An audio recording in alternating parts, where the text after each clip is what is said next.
Good morning. Hello, colleagues. Good morning, everyone. Find your seats.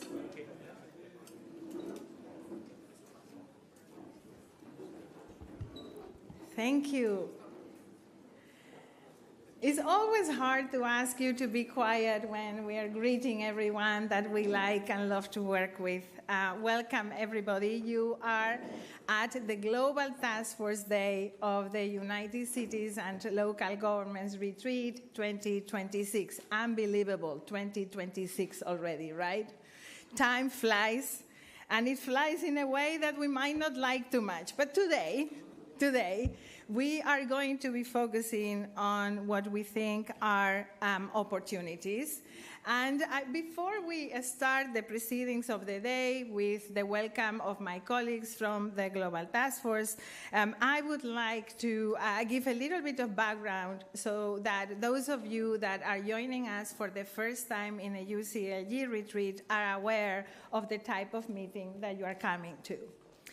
The UCLG retreat, this yearly gathering, is the only space where we mix politicians and non-elected officials, the diehards of the movement, the activists of municipalism and territorial action, also with our partners from around the world, organized civil society, and that mix actually usually leads to magic, to the way that we think we can move forward, to new commitments, to new collaborations. It is a very meaningful week. The retreat has different types of modalities of work. We have some days that are much more informal, some days where you will recognize a more traditional way of working, such as tomorrow, where many of our political leaders are going to be meeting around presidency deliberations. But today we are starting with the Global Task Force Day. Our principals meetings took place yesterday, so we already had the opportunity to discuss in a smaller group what the context is for our respective networks. You have seen the logos of all of those different organizations that are representing local and regional governments around the world in the international arena. And we gathered in the Global Task Force as a mechanism for deliberation, for strategy development, for the definition of our tactics on how to influence the international community and the international policy-making processes. We come together in what we like to call the local multilateralism. Is our way of looking at international interaction at a moment in time where that interaction and that framework is suffering great shocks. It is actually being questioned to the largest extent that it has been questioned throughout the year. And what we would like to recall as Global Task Force is that, look, we didn't like the multilateral system so much as it stood either. So these difficult times of the multilateral system might also be a great opportunity for us as multilateralists that believe that multilateralism is the way forward to actually renew the system, to actually ensure that different actors are taken into account in the discussions. Because after all, this is what we have been pleading for a very long time. The municipal movement, as we know it, you know it from me, I always recall this, is over 100 years already of history, has always been claiming that local, regional governments, but also other stakeholders are necessary actors at the decision-making table of international policy. And until we reach that, we believe that we will not have a multilateral system, an international community that is actually focusing on the real needs of people. the real needs of communities. And that's what we bring to the table. Just like the feminist movement, look, half of humanity needs to have half of the seats at the table. Just like the feminist movement, we also believe a sphere of government needs to be at the table, no matter in what format and what happens. But beyond that right and that legitimacy to sit at the table, what we want to bring is the interest of communities, the interest of people, the needs of the current communities, but also of future communities. So we are very pleased that you have accepted our invitation and that you are here with us to think through how this year of local multilateralism needs to look like. And why do we define 2026 as a year of multilateralism with the highlight on those 100 days? Well, because we are going to be celebrating the anniversary of the new urban agenda, a big unknown and forgotten piece of international policy that is very critical to the constituency that we represent. Because the high-level political forum is going to be looking at SDG 11, and while we know that all of the SDGs are business of our constituency, SDG 11 is symbolically extremely important for us. It has given us a space at the international debates, and it will be in review this year. But also because the UCLG World Congress is going to be taking place, the World Urban Forum is going to be taking place, and I would add as well, because the Committee on the Status of Women is going to be looking at women in political life, and not only justice, for sure, but also the role of women in political life. And if there is a constituency that understands the implications of women in policy making, in public policy, it is our constituency, because we know that the women leadership that goes, that takes that risk to run for office at local and territorial level can actually make great changes for the everyday life of people. So our intention is to shout to the world, to demonstrate to the world that multilateralism is possible, that it needs to change, that they have allies in this room and beyond. We are the true multilateralists at this moment, we and our partners, but also that we want it to change, and that we actually have quite a few ideas about how it could be better. And in that framework, we believe that the Global Taskforce has a very big role to play, and that it might be time for the Global Taskforce to come of age, to arrange our own decision mechanisms in a different manner, to actually go beyond some of the commitments that we have made together, some of our work programs, and to take additional steps to maybe coordinate and collaborate in different fashions with different methodologies. Yesterday, we have been discussing a lot of that. We have also been discussing the context, and the strongest message that came out of that space is we don't really have a choice. We need to make sure that multilateralism works, and we are part of the renewal of that multilateral system. The whole retreat of UCLG will be dedicated to exploring the connections between multilateralism and local actions. The new generation of local service provision is going to be at the heart of our strategy following the Tangier Congress. There will be 2 days that are going to revolve around Tangier, tomorrow and the day after. But today we invite you to have a broader view, that view to the 100 days of multilateralism, looking at the agenda that we have before us. We will be doing an interactive exercise around that. But we will also talk about the new urban agenda and the follow-up of Agenda 2030. What comes next? What happens after the SDGs? 2030 is around the corner. It used to look like very far away, right? It's not far away now. It's here. And so what is going to happen after that? What is our position? Does the Global Taskforce need to have a position on this? And what are the messages that we are going to deliver?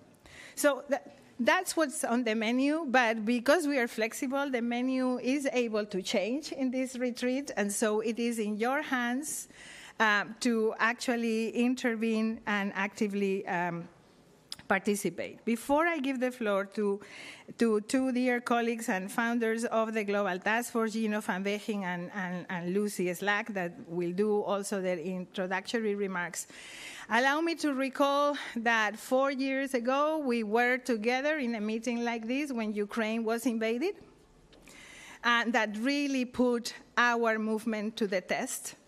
We are still here with all of us around the table. We are not the same. We have changed. It has been painful.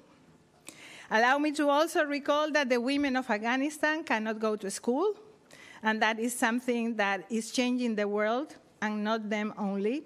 And I think that when we think about how we need to influence the international system, we need to recall that.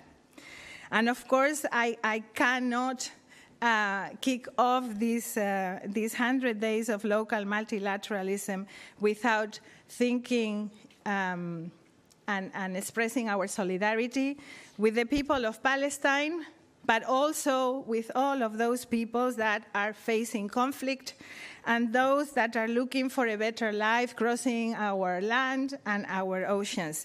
Dear friends, local multilateralism needs to think of those very people. And I hereby declare the 100 days of local multilateralism open. Gino, you are next. Thank you, colleagues.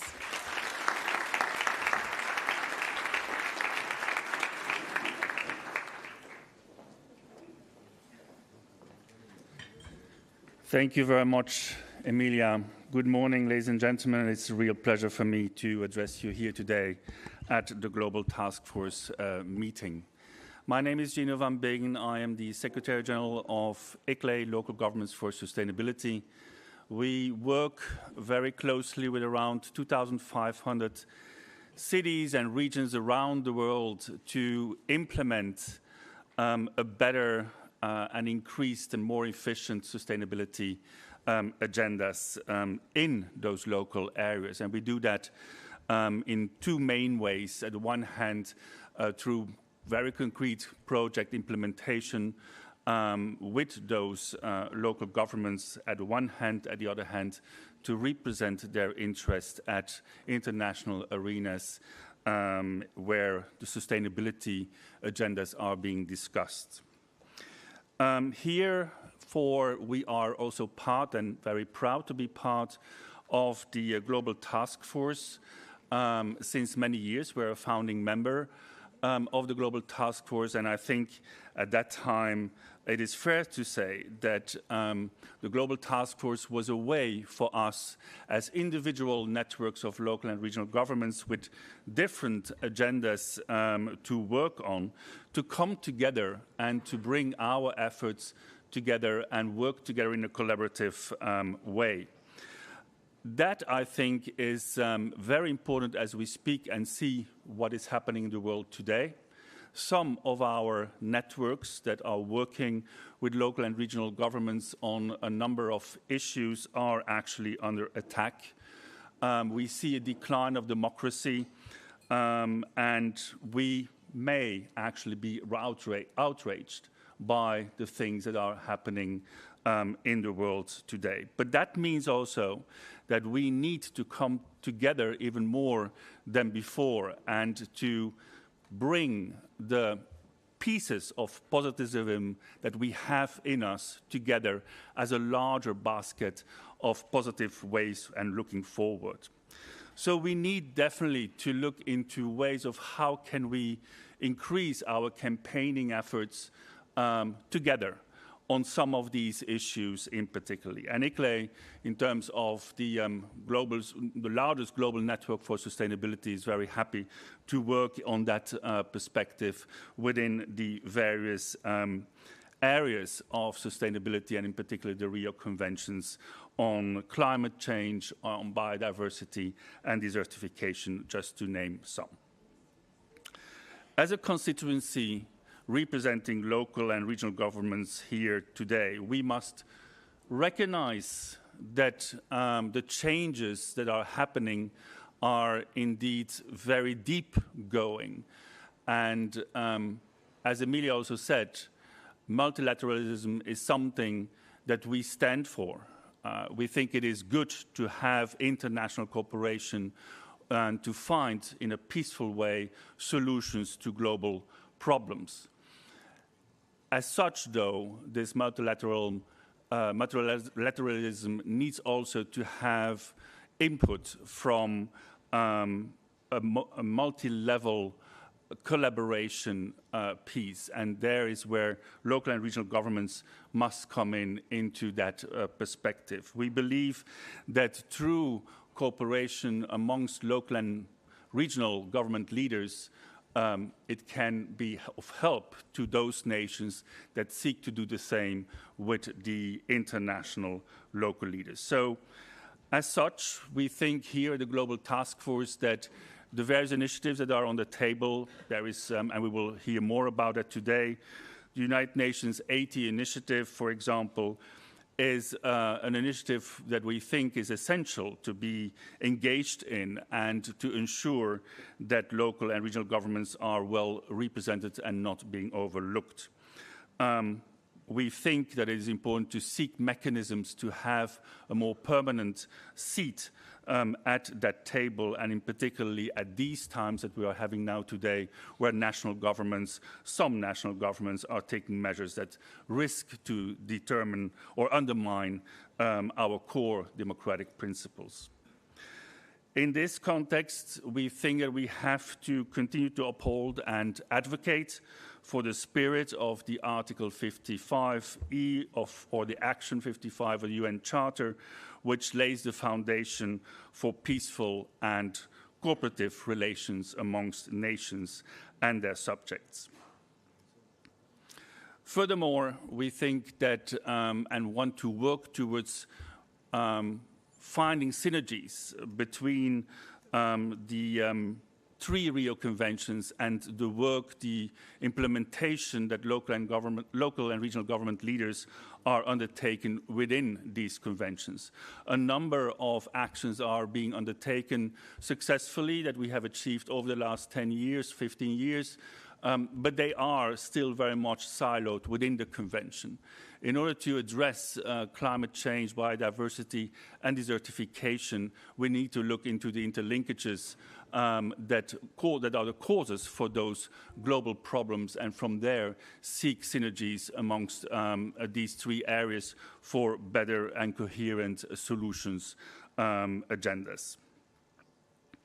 So we think basically that these meetings here at the Global Taskforce serve really the purpose to lay the foundation for our work then later on in the year towards the initiatives, the talks at the United Nations in New York or at other international meetings under the conventions, including also the WOF, for example.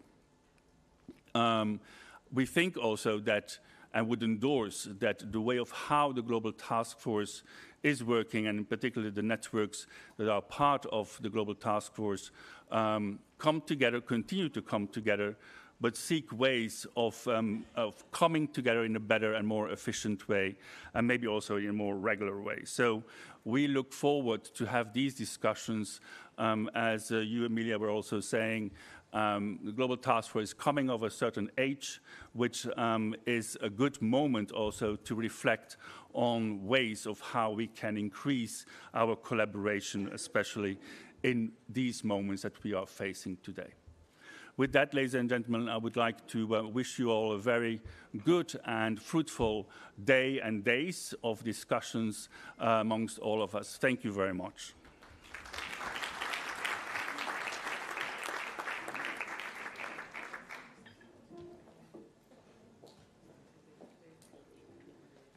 I always think that everybody knows each other here, but just in case, if you don't know Lucy Slack, she's the Secretary General of CLGF. Lucy, you're welcome.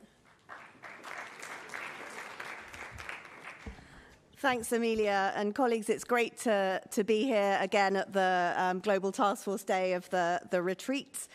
Thank you, Gino, for that really useful kind of framing of where we find ourselves. I'll try not to duplicate everything that you've said, but I do want to kind of touch on a few of those same points. And I want to kind of start by just reflecting on how far we've come, because I think, we're facing a lot of challenges at the moment, but I think we also need to just reflect a little bit on how we've come to this point. So we started the Global Taskforce way back in 2012. And I think the local government community looked very different then. I think there were a much smaller number of local government organizations interested in the multilateral agenda. We came together really when the agenda for the design of the Sustainable Development Goals started. So in a way, we've kind of almost come that full circle. But I think we had a much smaller number of local government organizations. And at that time, I think it's absolutely fair to say, and I think we can say it, we're among friends, it was a culture very much of competition rather than of collaboration. So there were a small number of local government organizations really kind of almost competing against each other rather than taking out into the world a strong message on behalf of local government. But we did have that shared belief around the role of local government in addressing those big challenges of the day, whether it's climate, whether it's around what the development agenda should look like. And I think it was that really brought us together as a movement, and it's great to see how that movement continues to grow. But I think now we find ourselves in a situation where, our foot is definitely a little bit through the door. We're getting to the table. But at the same time, we are also, as a network, many of the local government networks are also really under threat at the moment in the current sort of climate. So it's really important that we have these opportunities to come together to kind of really reinforce what our message is and what it is that we're taking forward into the world. And I think we have seen progress. Amelia touched on some of them in her kind of opening remarks. We saw in the Agenda 2030 reference to all levels of government, including the local level. We saw SDG 5, with the target around women in local government. That was very, very hard fought. It's continued to be very hard fought in terms of making sure that it sort of stays on our agenda. And of course, SDG 11, which was very much a collaborative effort where the local government movement was very engaged and very involved. So we've made really positive progress. But I think the complexity of the current situation gives us some huge new challenges that we're facing as local government organizations and local government networks. And the space and the issues and the agenda that we're covering is vast. It's huge. And we need to really think about where we absolutely need to be around the table and where perhaps it's not appropriate for us to be around the table. And that's why these forums are a really great opportunity for us to think about that going forward. And Gino, you touched on this in your opening, but I think that we were very successful last year in sort of really opening the door in terms of the kind of position and the recognition of local government within the UN system. Colleagues have talked about, paragraph 55, which really does, I think, open the door for us to have that conversation around the status of local government. And I think it's fair to say that this year is really critical for us in terms of acting on that. The endorsement that we got from the Secretary General of the UN was very powerful. And now it's a case, how do we actually sort of get that door to actually open and really look at getting that seat at the table that we've been looking for such a long time.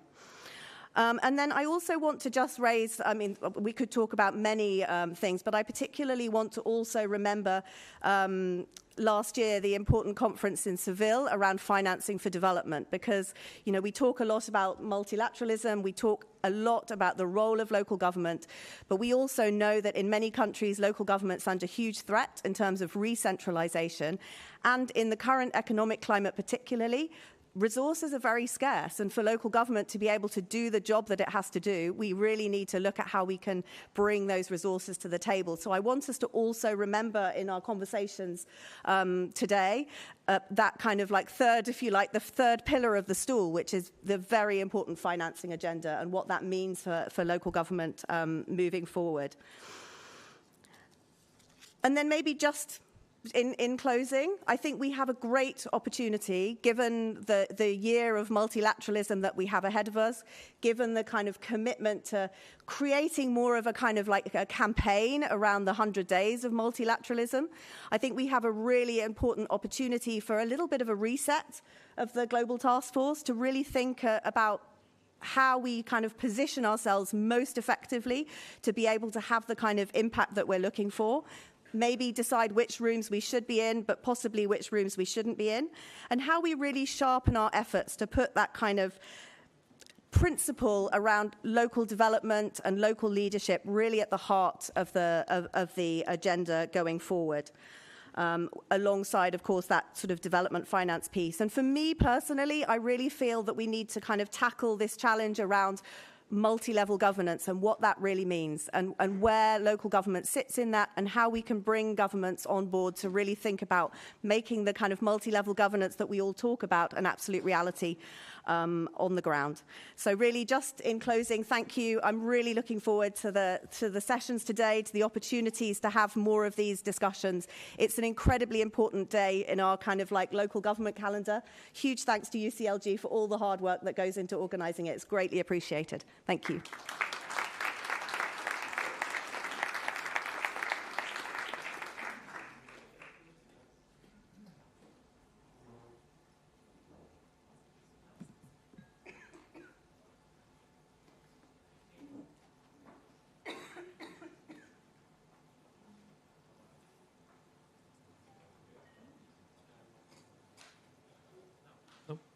Yeah.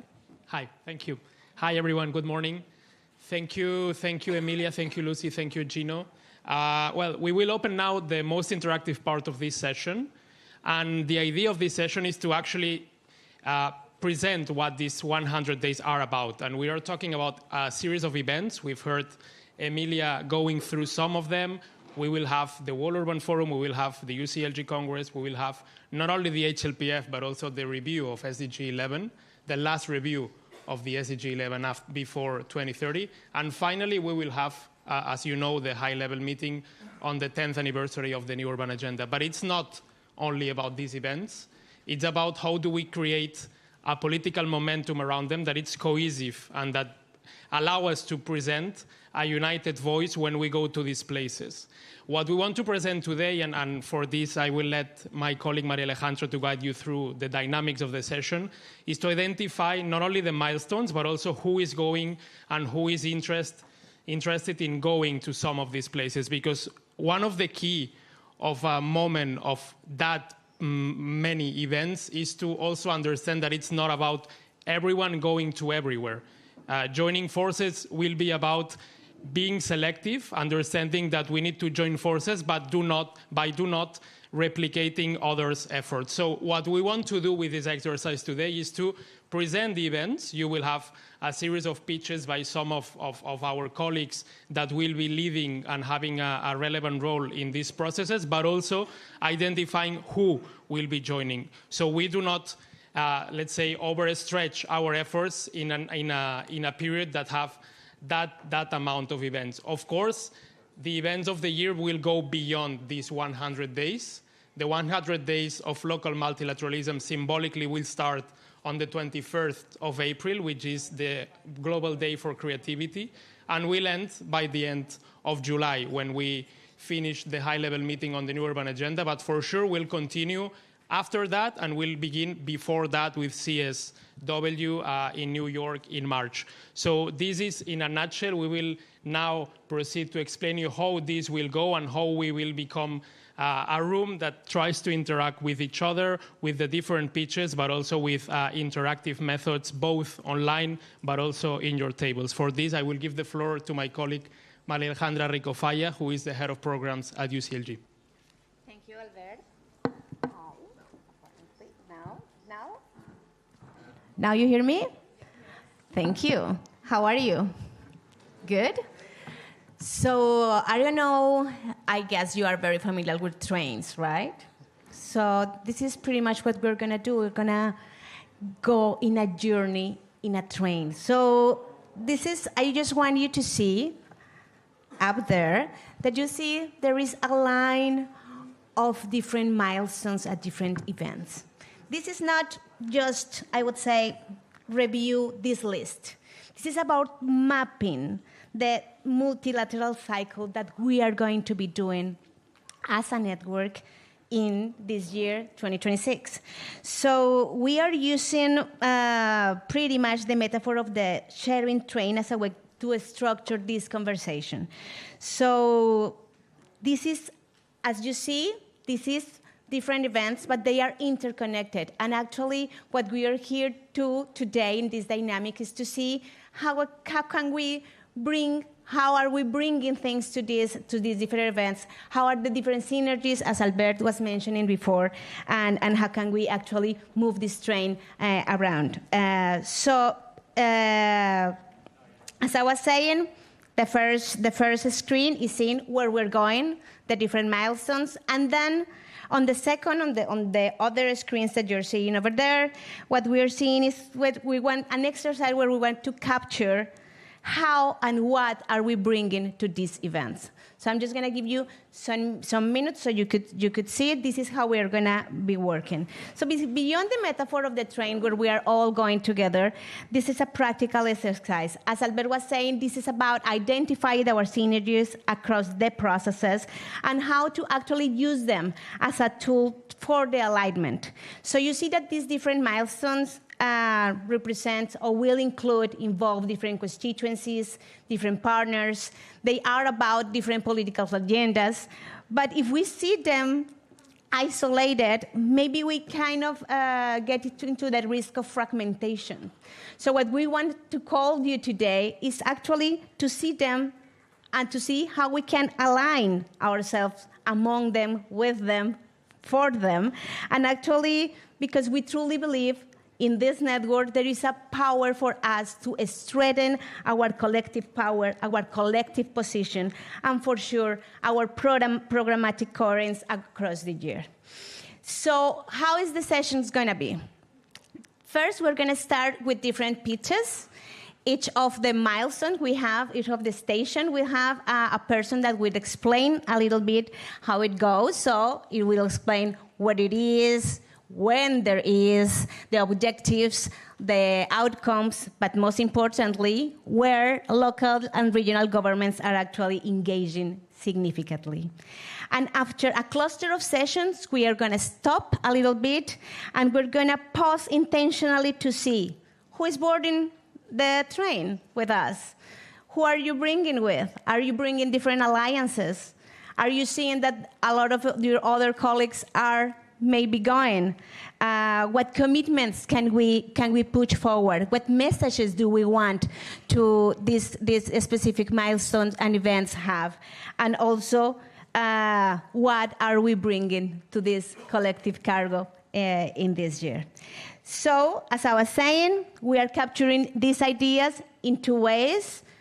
As you take a train ticket, sometimes you do it virtually, right? So if you want to do it virtually, you are absolutely sure to see our QR codes. You do have some codes on your tables. But if you are like myself, that I'm a little bit analogical, so you still have your own train tickets in your table. So you can write the event, what are your contributions, and this is why. This is also because sometimes trains go fast, maybe faster than we want or not, but this is a way where we can actually get your contribution, so your contribution and your position is on board. So are we ready to travel together? Yes. I didn't hear you. Are you ready? Yes. Yeah, because I'm conducting the train. I need some energy for this. Thank you. Okay, so with this, I think we are going to be starting in March. So with this, we're going to be starting with the 17th session of the Commission of the Status of Women, which is called CSW 70, which you know is a key moment for local and regional governments to position themselves within the broader equality agenda. And with this, for this I have Nosibile Makanda, which is the portfolio head for health, community and services and inclusivity at SALGA. So, Ms. Makanda, the floor is yours.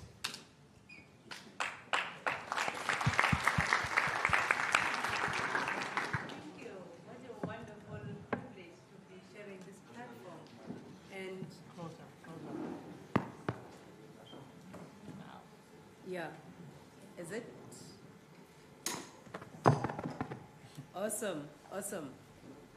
So, for the Commission on the Status of Women coming up in New York on the 9th to the 20th of March 2026, this is a strategic moment for women mayors and governors advancing feminist municipal movement.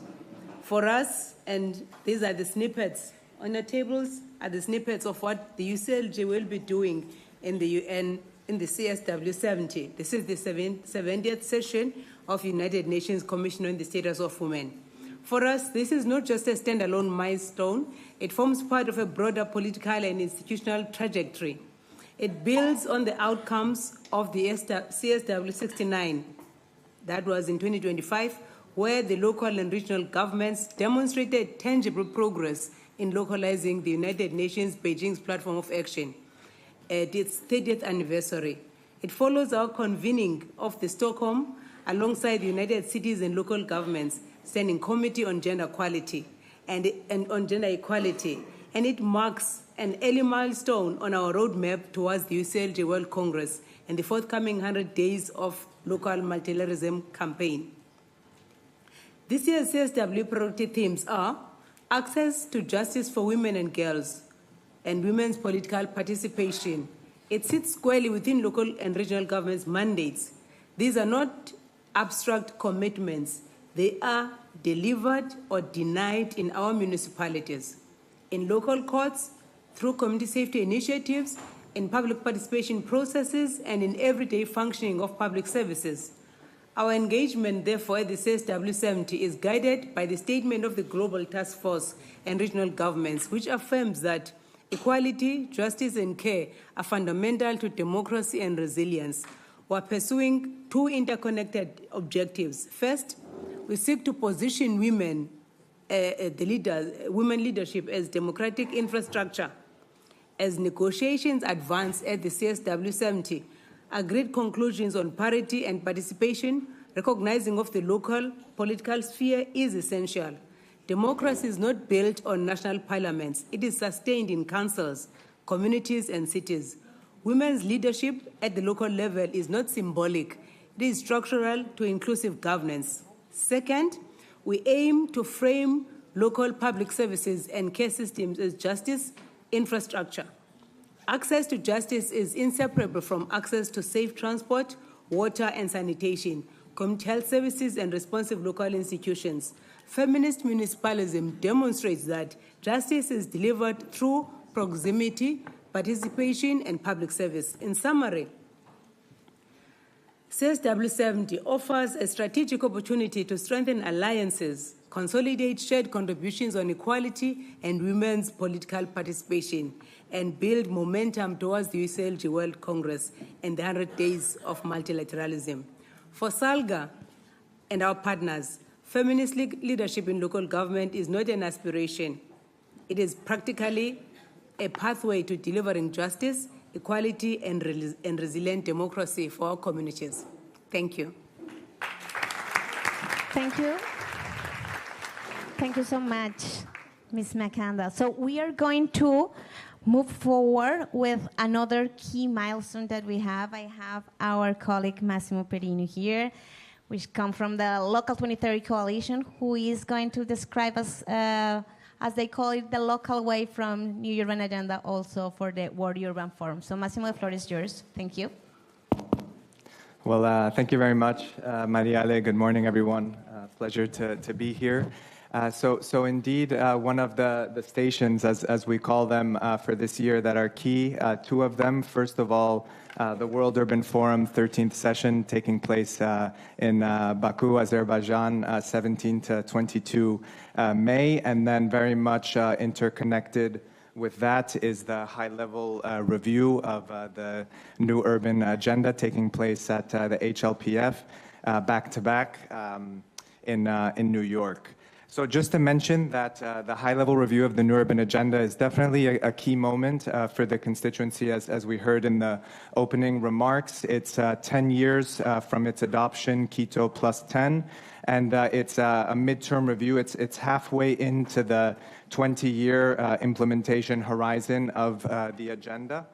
In terms of the engagement of local and regional governments, Marielle, you were mentioning it before. One of the main avenues is through Local 2030's Road to Baku, the local way, which we are also co-facilitating with the Global Taskforce of Local and Regional Governments through its regional consultations. And essentially the idea is to gather concrete solutions, innovative best practices, case studies led at the local level by local and regional governments, to showcase how to accelerate the implementation of the new urban agenda. Very concretely, in terms of activities, this coming March, we have a consultation which focuses on the Baku call to action, as well as the reports of the new urban agenda, where local and regional governments can connect. This will be online, and also written contributions will be accepted. That's 27 March. And then at the World Urban Forum itself, we have two sessions that are focused on local and regional governments. The first is the Round Table, which is co-organized UN Habitats and the Global Taskforce. And the second, of course, as you all very well know, is the World Assembly of Local and Regional Governments, which is recognized as an official review mechanism in its paragraph 169 of the New Urban Agenda.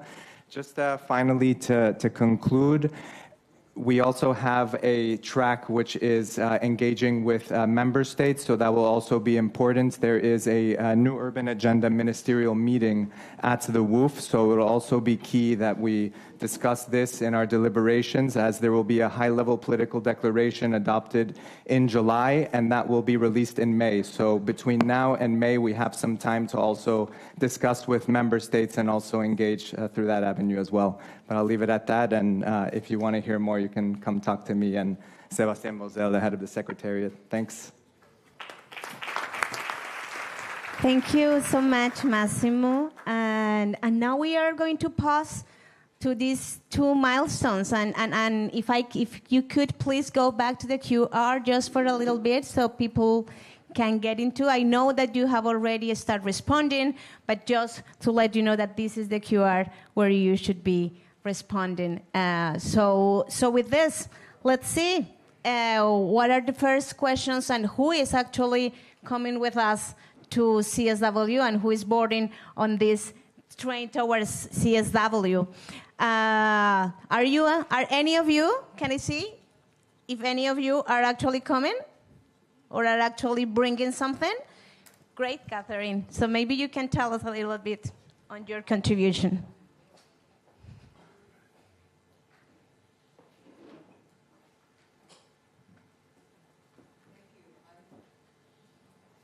Thank you. I'm here, as I have been for the last 4 or 5 years, representing civil society, particularly the stakeholder group on aging, which is global.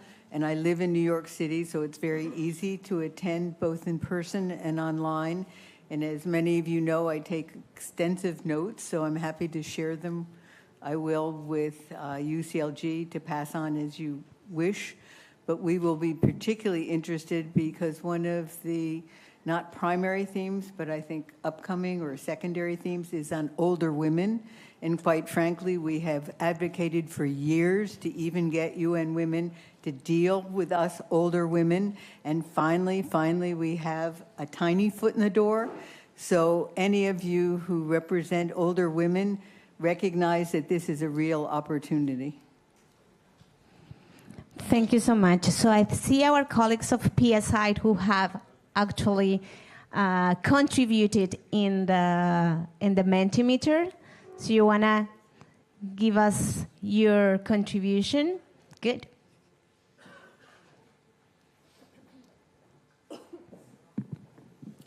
Thank you. Good morning, everyone.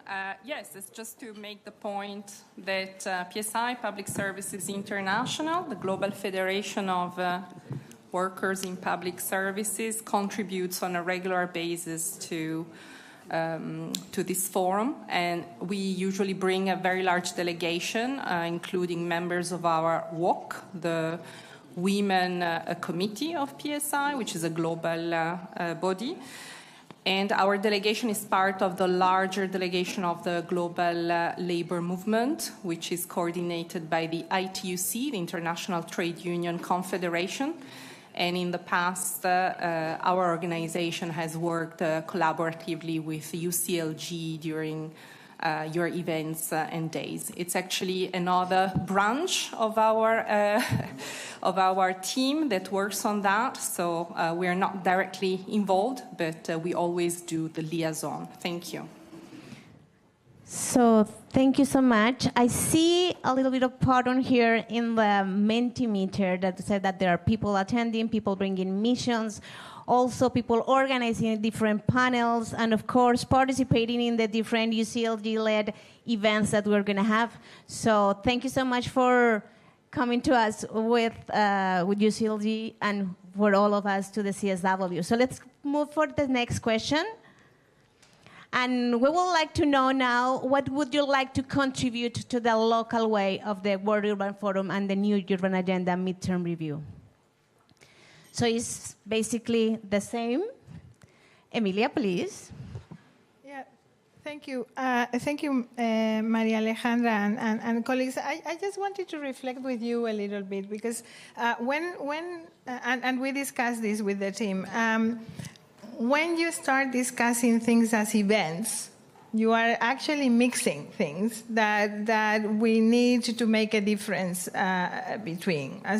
You have spaces, and the World Urban Forum is one of them, where you have actually acknowledged, dedicated, almost institutionalized spaces, like Massimo was describing, where local and regional governments have a structural interlocution. And the World Assembly of Local and Regional Governments is a very critical one. We need to make sure that we understand that is a space that we cannot leave empty, that we need to ensure we maintain there, and that we have a lot of margin to work around the agenda.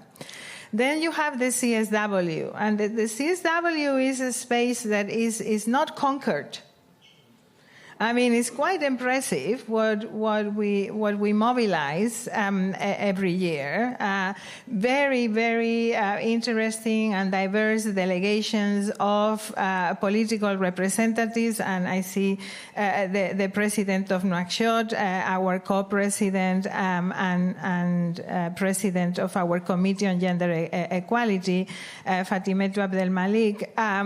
It is a very powerful representation. Colleagues from the different networks here are mobilizing elected officials, but the space that we have is across the UN, right? Is one that we create ourselves, that is now known to a lot of people. So we have a very high level of interaction with partners, like PSI was saying, with organized civil society, with the Generation Equality, with UN Women, with UN Habitat and others. But it's not a formal space. And I just wanted to recall that we need to make a difference in our train as well, and that we need to ensure that we keep demonstrating, okay, where is the battle to gain the space, and where is the effort that we need to make to maintain this space. I think the World Urban Forum is very critical to maintain that space, also because it's going to focus in on housing, which is one of the big challenges that is affecting our constituency. But CSW is a little bit of a different case. So let us make this difference, and when we define how we will participate, for instance, in the World Urban Forum, I think as Global Task Force, the kind of preparation that we need to do around it is slightly different. And just because I am able now to take the floor, Frederic, you were raising a question about how we reach Baku. So it might be worth, with the permission of the facilitator, Maria Alejandra, it might be worth raising that question in public. Merci. Allô, ça marche? Oui. Merci. Le 21 février, c'était la journée mondiale du multilinguisme. Alors j'en profite pour parler français et pour inviter tout le monde à parler aussi un peu dans sa langue. D'abord, permettez-moi de saluer effectivement la présence de notre vice-présidente Fatimetou Abdelmalik, présidente de la région de Nouakchott, et bientôt présidente de l'AIMF, puisque nous allons avoir un petit changement de présidence dans les mois qui viennent. Le maire de Genève également avec nous. Et dire que pour nous, le multilateralisme ne va pas sans le partenariat dans la gouvernance. Alors je sais qu'on dit beaucoup la gouvernance à multiniveau. Moi, j'aime pas trop la gouvernance à multiniveau parce qu'on a toujours l'impression qu'il y en a un qui est au-dessus de l'autre. Mais je crois beaucoup à l'idée qu'il n'y a pas de bonne gouvernance sans un partenariat fort entre tous les partenaires de la gouvernance, que ce soit l'État, les régions, les villes, et tous les événements qui sont organisés au niveau global doivent participer aussi à cette mise en place d'un partenariat dans la gouvernance. Et de la même façon, il n'y a pas de développement sans développement local. Et donc, évidemment, le Forum urbain mondial est pour nous un élément important de débat, de discussion, d'échange, de rencontre pour construire un développement qui soit inclusif, qui soit efficace et qui soit équilibré. Alors, en ce qui nous concerne, nous, à l'AIMF, on sera présent, comme on l'est à chaque Forum urbain mondial. Et on sera présent avec un réseau qu'on a constitué qui s'appelle Urbanisme en francophonie, qui réunit les professionnels de l'urbanisme et donc des urban planners en bon français et des architectes qui réfléchissent justement à comment doit être la ville demain avec des modèles de développement qui sont à la fois sobres mais qui permettent un réel développement économique et social qu'attendent aussi les populations et qu'attendent les jeunes, notamment avec les réactions qu'il y a eu de la génération Z qu'on a vu ces derniers mois. Donc il y a une attente forte de développement, mais ce développement, il doit être intégré dans une démarche durable, sobre, et donc il faut inventer ce nouveau modèle de développement et ne pas reproduire les schémas de développement qui ont été imaginés en Europe ou ailleurs dans le monde. Et donc on va être présent, on va avoir un panel, je crois, intéressant sur aussi l'informalité, comment l'informalité peut être repensée comme un axe de développement pour les villes africaines, notamment. Et on va faire ça avec des élus qui seront présents, les élus qui seront présents, et puis les professionnels qui seront avec nous. Et je pense notamment au nouveau maire de Cotonou, qui a été élu la semaine dernière, notre ami Luc Nakadja, qui est aussi un des membres de notre réseau d'urbanisme en francophonie, urbaniste lui-même et ancien secrétaire exécutif de la Convention sur la désertification des Nations Unies. Voilà ce que je peux dire pour l'instant. Merci. Merci, Frédéric. So I think I'm gonna go back to one of the partners here from the Global Alliance of Care, because I believe they are bringing both perspectives, both to the WOOF and both to the CSW. So colleagues of the Global Alliance for Care, do you want to give us your perspective on that?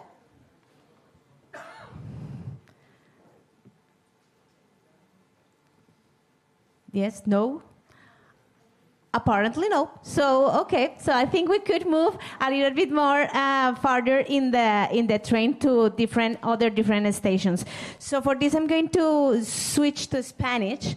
And actually, we want to talk about the conference sobre la Conferencia de los Estados parte de la Convención sobre los Derechos de las Personas con Discapacidad, o la COSP-19. Esta es una oportunidad clave para los gobiernos locales y regionales para que hagan compromisos, pero que también informen sobre qué se entiende sobre una gobernanza inclusiva, obviamente también liderada o impulsada desde el nivel local. Para esto nosotros tenemos a Patricia Morla de Villa Carlos Paz, y que es una gran colaboradora de la comunidad de prácticas de CGLU. Así que, Patricia, a ti la palabra.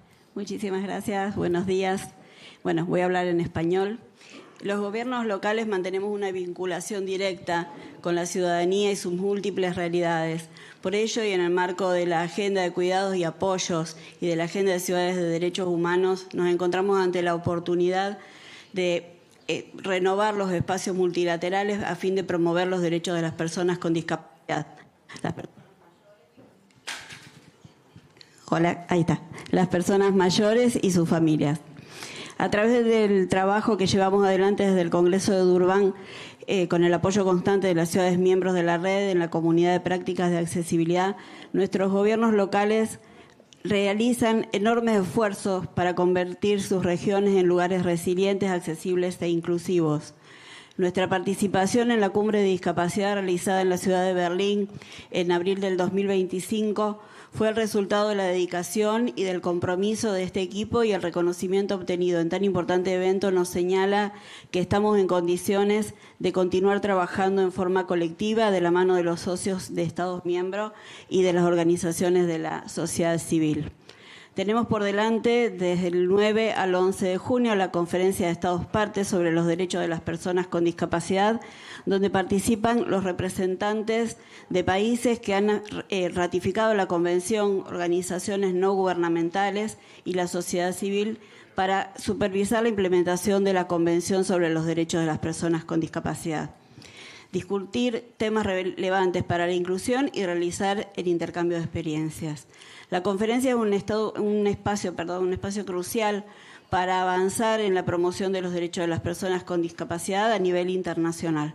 Es allí donde radica la importancia para nuestro colectivo, volviendo al concepto que expresé al principio, en el que los gobiernos locales y regionales somos quienes estamos al lado de los ciudadanos y de las ciudadanas, y sabemos cuáles son sus necesidades. Por ello, no podemos ni debemos estar al margen de este tipo de espacios, ya que tenemos mucho para decir y mucho más aún para aportar. En 2026 se cumplen 20 años de la aprobación de la Convención sobre los Derechos de las Personas con Discapacidad. Por ello, es prioritario para nosotros avanzar hacia la consolidación de un modelo social inclusivo en el que los gobiernos locales y regionales participemos activamente de los procesos de formulación y ejecución de políticas de servicios públicos más equitativos, teniendo como base el proceso de los 100 días del multilateralismo. La participación del colectivo de gobiernos locales y regionales en la Conferencia de Estados Partes dará lugar a que pongamos en relevancia para la nueva agenda de ODS post-2030 lo que realmente necesita nuestra sociedad y está reclamando en estos tiempos tan difíciles que nos tocan vivir. Para terminar, quería comentar que las personas con discapacidad somos la minoría más grande del planeta, y las guerras lamentablemente están contribuyendo a que seamos cada vez más personas. Si queremos construir un mundo de paz, debemos estar muy unidos para resistir los embates y lograr territorios realmente inclusivos y accesibles. Gracias. Muchas gracias, Patricia. Voy a seguir en español. Y básicamente vemos cómo esta agenda de la inclusión que nos traía a las mujeres, que nos ponía también en perspectiva la nueva agenda urbana, pero que ahora también nos puede ayudar a otra agenda importante como es la agenda de CIDEU, que es el Centro Iberoamericano de Desarrollo Estratégico Urbano, que es un espacio que conecta la innovación urbana, territorial y la cooperación iberoamericana. Tenemos aquí con nosotros a Bárbara Pons Giner, secretaria general de CIDEU. La palabra para ti.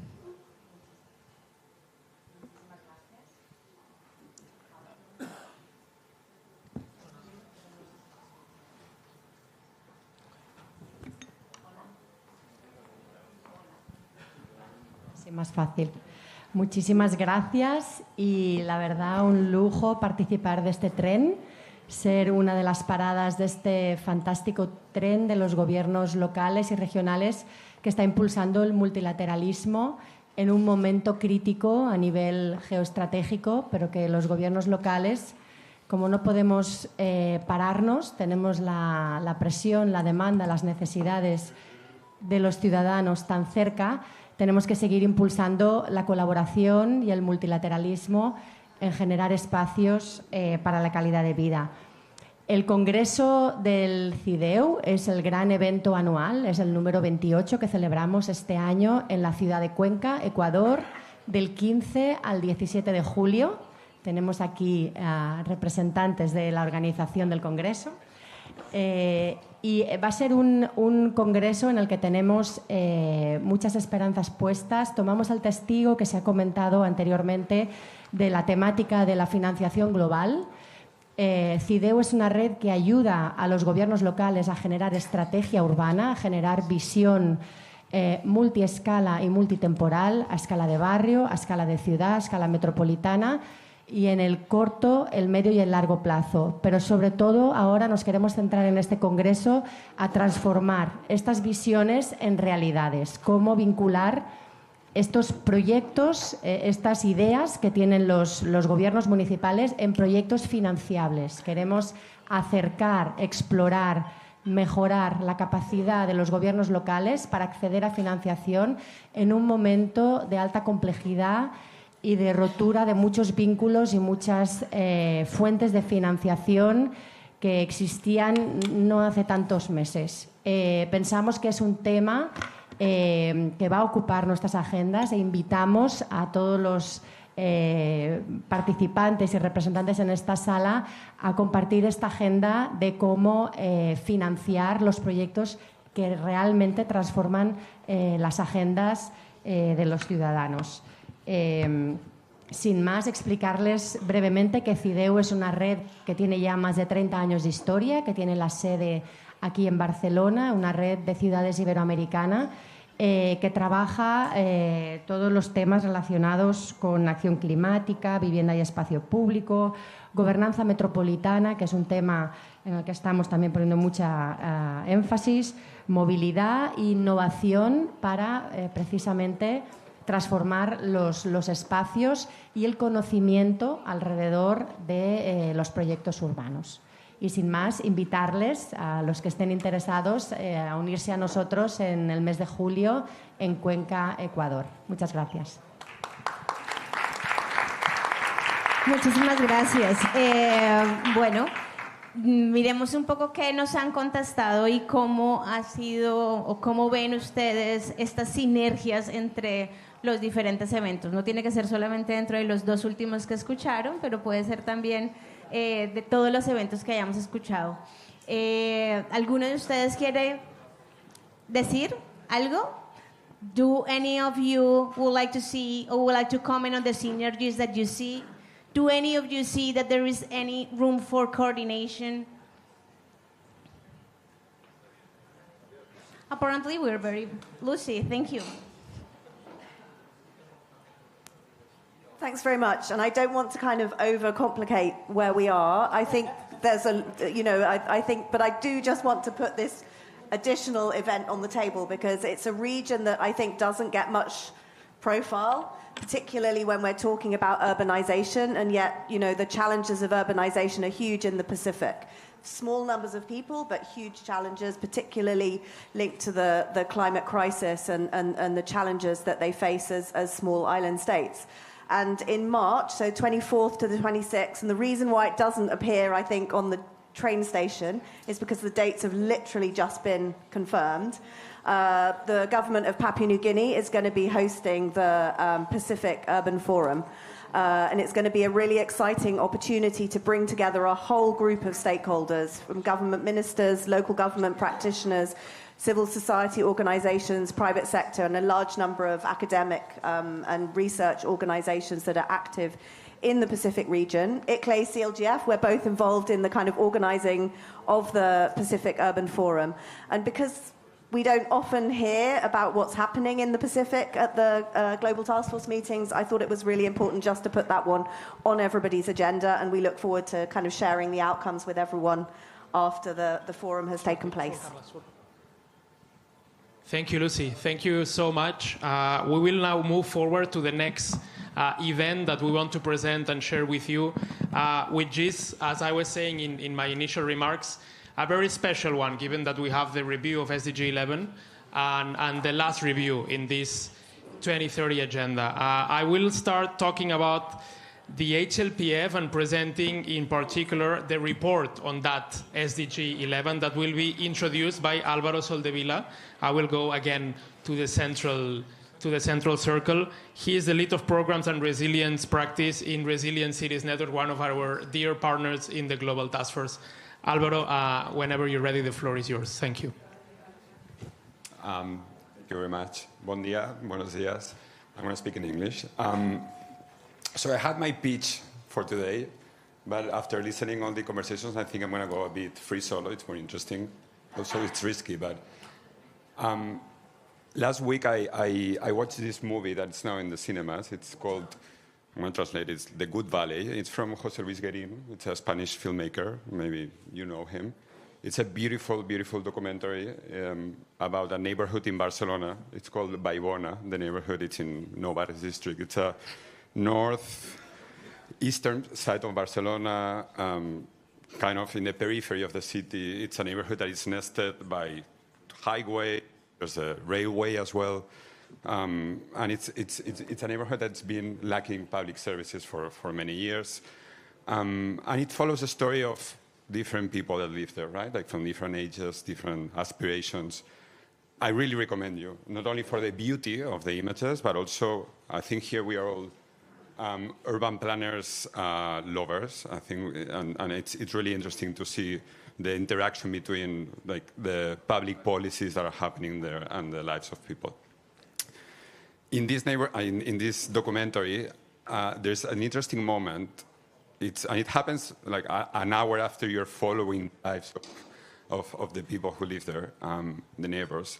And there's this commission that it's led by an authority that it's building a new railway. It's a state company, ADIF. And they're having this public participatory workshop that we all love and that we always promote and that we think it's important. And you can hear the complaints of the neighbors, right? You can hear like, well, the noise that's going to happen, the pollution, right? Like the increase of traffic around the neighborhood. And then someone says, and why are not you building a train station here?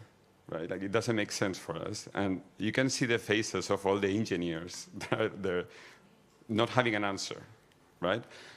And look, I don't want to romanticize, and I think it's more complex than this, but when we think about SDG 11, when we think about urban development, people, they just feel and notice and when we're not delivering what we are supposed to do, and we're losing the trust of people, right? And I think my point, and in connection to what we're doing here, is that we keep saying that we need to put the people at the center of our policy making, but I think we have to do it in a meaningful, real way. And this is linked to the conversation that we're having today, and think about SDG 11. it's not only about urban planning. I think in the moment that we're living today, I think it's about building this trust again with the citizens, with people like us as well.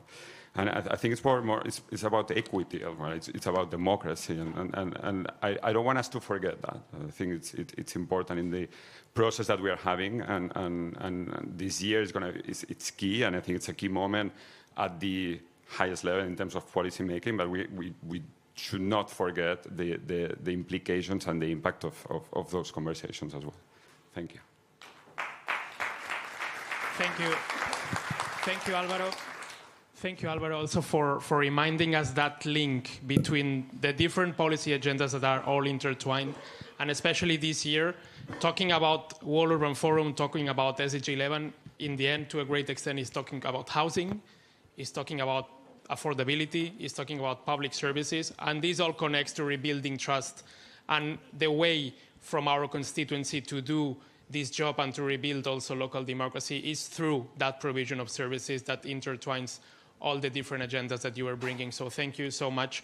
I will go now to Lucy Slack. Lucy, sorry again, giving you the floor, because you will be presenting the political space that we have in the high-level political forum, which is the LRGF, the Local and Regional Governments Forum, the consolidated space of our constituency within the review of the 2030 agenda.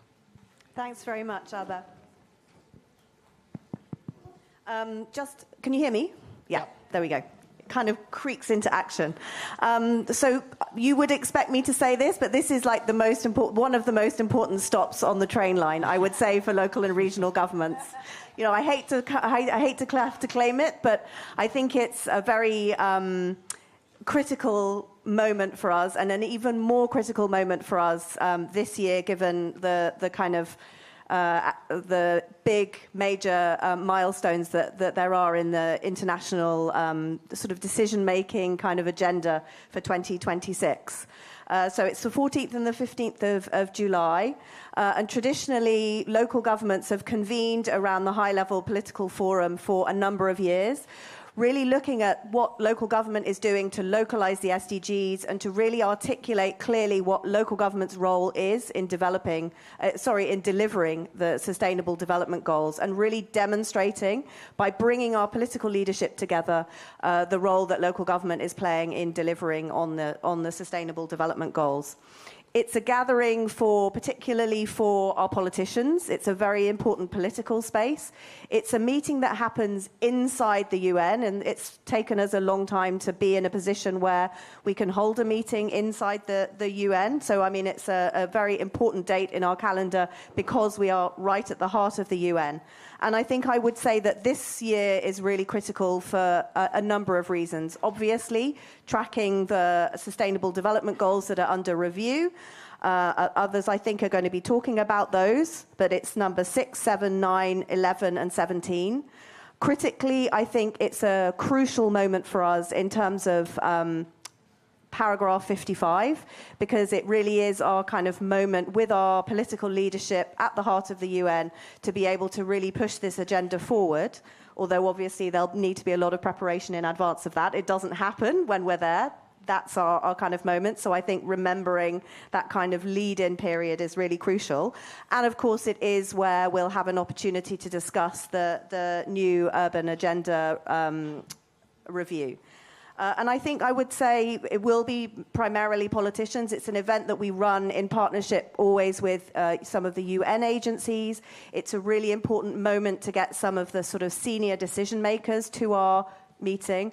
And I think what I would also urge colleagues to think about is not just the people who are going to be on the platform, but also the people that we can bring into the room. And I think obviously our local politicians, but I think where we've perhaps in the past struggled is to make sure that we get some of the member states around the table. And I think that's something that we really need to think about in terms of the local regional governments forum in New York in July. So I would urge everyone here to really think very seriously about attending and being part of that strong kind of voice of local and regional governments within the UN.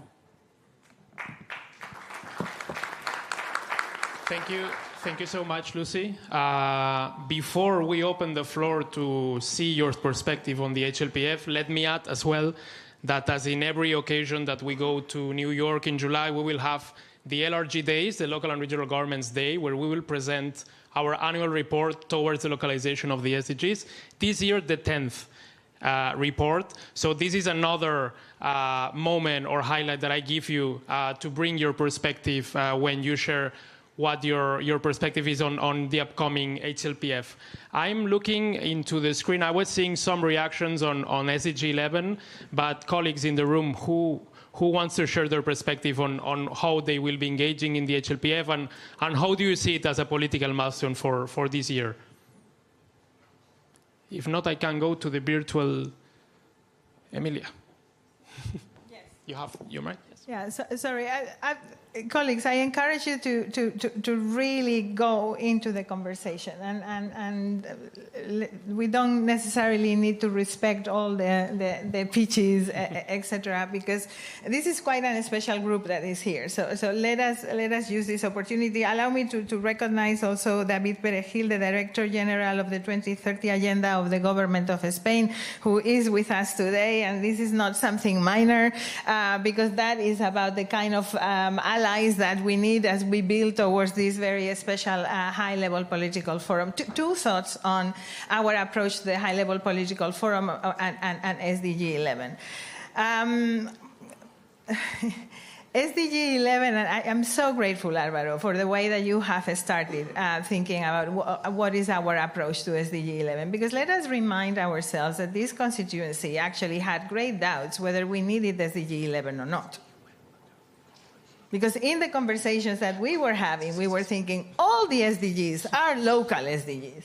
So we don't need one single SDG. Now then, when we started to see the dynamics, very quickly we realized, oh yeah, we need an SDG. We need an SDG that we can call ours, right? And what we got under that SDG is really not bad, because we've got housing there, we have public transportation. It's really very, very interesting what is under those targets. But it is true that SDG 11 has been very technocratized in the approach. And so our constituency has been looking at SDG 11 as kind of coming short and trying to look at the more social perspective of all the other SDGs. So every year that we go to the UN, we go with this message. And I would say this year is very, very critical because, as we will see in the debate later on what follows the Agenda 2030, what next? What does post-2030 look like? I think our approach to the localization of all the SDGs become extremely important. And I guess the local and regional governments forum that is now institutionalized, and that we as Global Taskforce are a co-convener of, it's a very important moment to actually bring the broader approach and something that we discussed yesterday, which is actually take a stand as Global Taskforce, take a stand as constituency, as organized constituency, on our vision post-2030. And again, there is a whole session that we were dedicated to that discussion. But I think now, as we discuss the train and who needs to be on that train, and it pains me to say it because before that stop, we have the greatest stop of all, which is the UCLG Congress. Lucy, no, sorry. I mean, I cannot avoid perceiving it that way. But the thing is, we need to show muscle, and we need to show organized constituency, and we need to show that joint stand that we were discussing yesterday. And I finish also going back again to the discussions that we had at the principals meetings yesterday. I think it was Natalia, I don't see her here, from Regions 4, the Secretary General of Regions 4, she was saying that that it would be really good to actually gather solutions and to show the kinds of things that we are doing and how we contribute to this. Now, colleagues were saying how successful we have been. It is the 11th edition of our localization report. We have the Cities Countdown 2030, which is also a gathering of solutions demonstrating the type of investment that local governments are doing to change the lives of people. But it might also be an opportunity to broaden a little bit the scope of our reports going forward. So I think that is a discussion that we need to have, whether we need to change the scope a little bit of those localization reports. Because right now what we are doing, and I know my research, the head of research is there, Anna, she will kill me after this, Matteo as well, but we might need to rethink whether we need to follow the logic of the high-level political forum and the voluntary national reviews, or whether we need to focus more on the localizing part and whether we need to broaden as well to synergies with other things, such as the Rio Conventions, etc. So, us making those links between agendas, even the Conference of the Parties for the People with Disabilities. And maybe that is something that we need to do. So as we look at that train, I thought, yeah, maybe this is the part of coming of age and not following the lead and reacting to what is being presented, but actually showing how we look at these agendas. So just the thought that we will need to shape together in the coming period. And thank you, Alberto. Thank you, everybody, for the patience. But we are all together here, and it would be a pity to lose this momentum. Thank you. Fred. Pardon. Non, j'ai une réflexion, mais qu'on a commencé à avoir hier aussi après-midi, par rapport à tous ces agendas globaux, à toutes ces rencontres, à tous ces points d'étape. D'abord, se dire que quand on a milité pour l'objectif 11 et quand on a travaillé sur ces questions-là, 2030 était encore relativement loin. Et puis là, on est en 2026 et donc c'est demain, quoi. Et donc on doit se poser la question de savoir ce qui a été fait, ce qui a été réussi, ce qui n'a pas été réussi, et déjà se projeter sur l'après 2030 pour savoir ce qu'on veut. Et je me dis que peut-être il est nécessaire aussi de se concentrer, de se reconcentrer sur des messages simples, ça je dis hier, mais aussi voir comment tout ça peut être intégré autour d'un concept qui peut nous être commun. Et je pense que ce concept, c'est la cohésion. La cohésion sociale, la cohésion territoriale, qui permet d'englober tout un ensemble d'éléments qui sont consubstantiels au développement des territoires et qui doit pouvoir être un message qu'on porte ensemble. Et donc peut-être avoir cette réflexion sur est-ce qu'on doit aller partout ou est-ce qu'on doit se concentrer sur des objectifs clairs, identifiables et atteignables. C'est ce qui, et peut-être que ça, c'est quelque chose qu'il faudrait pouvoir discuter aussi avec nos élus, puisque c'est quand même eux qui donnent la direction que nous devons prendre. Merci. Merci, Frédéric. And thank you also, Emilia. I think that this point that Frédéric was making on being selective and on joining forces in a very strategic way, it's crucial for this year. I will give the floor now to react on the HLPF as well to Patricia Morla from Villa Carlos Paz, and then we will present the UCLG Congress. It will be the coordinator of the Congress, Jordi Pascual, from an ASG of the organization, not because Emilia just said that it was the most important one of the year, but it was a stage, it was the natural order. Patricia. Bueno, yo voy a sonar siempre un poco reiterativa, ¿no? Pero tomaba palabras que decía recién Emilia, de que creo que con el ODS 11 nos estamos quedando cortos, porque los postulados son hermosos, pero nos está faltando la parte real de la accesibilidad, que tiene que ser una materia transversal. no debemos estar pensando, hay que agregar tal cosa o agregar tal otra. Y creo que es el momento de, en la revisión del ODS, tomar el tema de transporte público accesible, el uso de tecnologías adaptadas para las personas con discapacidad para que puedan movilizarse en estos transportes o en la vida cotidiana.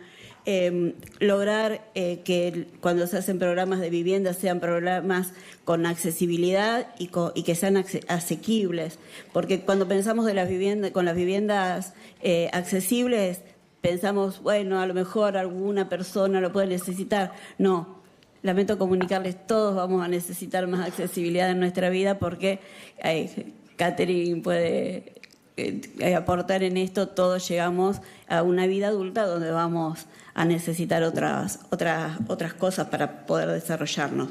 Entonces, y también es muy importante que en esta revisión del ODS puedan involucrarse las personas con discapacidad para una planificación y en la toma de decisiones. Simplemente esto que me parecía que era bueno. Gracias. Gracias a ti, Patricia, por la intervención y por recordarnos estas interconexiones y la importancia de que también el HLPF tenga un prisma de accesibilidad y de absoluta inclusión. I will give the floor now to Jordi. You want to intervene? Can you intervene after, Catherine? Perfect. Sí, go ahead.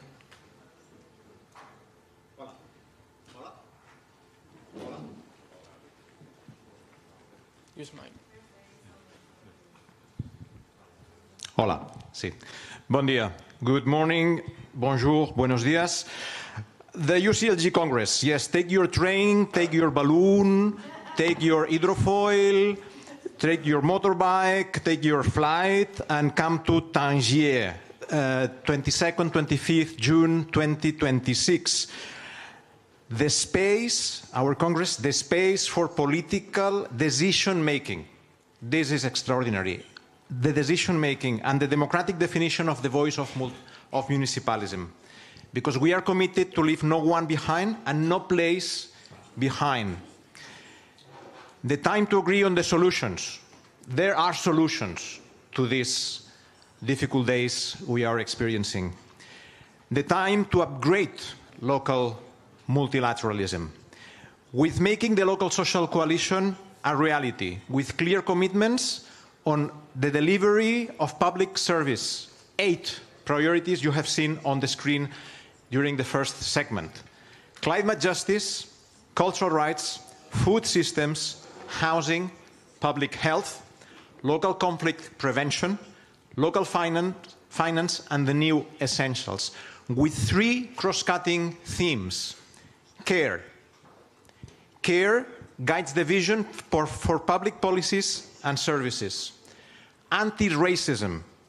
Anti-racism serves as a political and ethical imperative for transformation. And the young people. The organized presence of young people ensure the institutions we co-create are for current and for future generations. What is sustainability if not that very principle? 4 tracks. 1, first, statutory track, very internal to UCLG, the election of a new executive bureau, the World Assembly, and the new World Council. The Assembly track, the space where UCLG sections will present policy briefs outlining their priorities.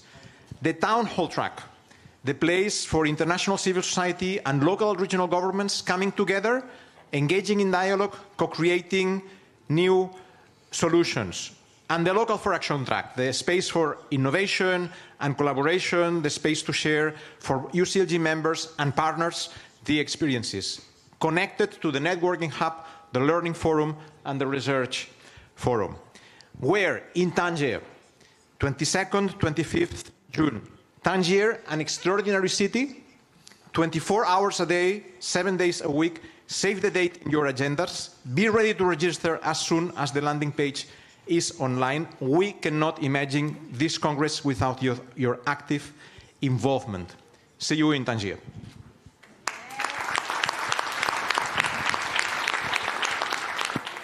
Thank you so much, Jordi, for making this very complicated exercise of resuming and summing up a 4-day event with around, thousands of people, and a good number of tracks, and a policy-making track, and a renewal of a statutory bodies track, and another one for partners in such a inspiring and succinct pitch. Thank you very much. I will now give the floor to Kathy. I believe you want to react on the HLPF. Oh. Yeah, it's too far, I believe. Okay, can you hear me? No? Very quickly, I want to see a show of hands of how many in this room know that this week in Geneva, for the very first time since Argentina tried to introduce the idea of a convention on the rights of older persons in 1948, now there is a working committee, and Patricia knows, as I think all of you do, the absolute vital importance of having a convention. So let me just see quickly, and then I'll be quiet, how many of you have even heard that finally we are actually in the process of developing a draft for a convention on older persons? Do any of you know it? If you don't, please find out. This is for each and every one of you, because you all hopefully successfully will get older.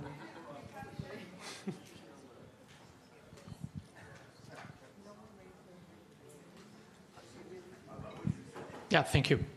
Thank you, Megan. Thank you, Kathy, for that. Let us give us some time to see how you're looking into the World Congress after the presentation by Jordi Pasqual. I see an interesting reply here. One of the candidates, I will not ask who wrote that. As you know, we are in the middle of the electoral process. Candidatures are open still, so this is a very relevant part of our Congress. I will ask someone who will be engaging in the UCLG Congress, someone with a perspective. You heard Emilia is the most important one of all the series. I see hands. Shelley, do you have a mic? Okay, thank you. The UCLG World Congress sounds very exciting. We're from C40. I'm Shelley Nania from C40, and we will be looking at who we bring to that. I think just also to respond to that and to the high-level political forum, and we were talking about it yesterday at the GTF and with Emilia last night. I think for all of these opportunities, obviously our mayors and subnational leaders can't be everywhere. And we were talking yesterday about what can we do to prepare for Action 55 and the representation of local and regional governments in the United Nations. And what can we prepare in advance of that? And I think we can bring that to the high-level political forum. We can bring it to the UCLG World Congress, London Climate Action Week, which is also happening at the same time as the UCLG World Congress. But what we found worked really well and resonated with the UN Secretary General this year was the scale and scope of action that the subnational leaders and cities and regions are taking. After the Local Leaders Forum, which took place just before COP, as part of COP, formerly part of COP30, we had a statement which was signed by C40, Under 2, ICLE, and all of our leaders' representations. That was really powerful in bringing together all the action that was taking place. And I wonder if we can prepare something similar that we take as part of our work ahead of the high-level political forum, and then we can then also take to all of these other events that are taking place, because I just think that was really powerful. It really resonated with the UN Secretary General, and he referred to that statement and the scale of action a few times over the course of COP. So I just wanted to mention that here. Thank you. Thank you so much, Shelley. We take note. And thank you for inputting on this way, on also on process, not beyond the event itself, but on building process together. How we go now, I believe we have the hand of the mayor of Geneva, alcalde. Ah, vous avez pas compris. Ah, que à vous la parole. Merci. Merci. Mais enfin, d'une façon générale, pour nous, c'est évidemment les conférences qui vont venir, surtout celle de Tanger, elles sont très importantes. Elles sont très importantes parce que les gouvernements locaux, les défis que l'on a cités tout à l'heure, sont pour nous primordiaux. Le premier, c'est évidemment, et alors je rejoins ce qui a été dit tout à l'heure aussi sur l'urbanisme, la transformation de nos villes. La transformation de nos villes, il faut les préparer au XXIe siècle. Il faut les préparer pour différents motifs. D'abord parce que bientôt le 70%, comme on dit en Suisse, le 70% de la population va habiter dans les villes. Que dans ces villes, eh bien, les différences sociales, elles deviennent également extrêmement criantes. Et donc, cela est évidemment dans la proximité et dans la surdensification de nos villes. Cela nous interpelle grandement de comment est-ce qu'on peut cohabiter avec souvent des différences sociales qui sont de plus en plus criantes.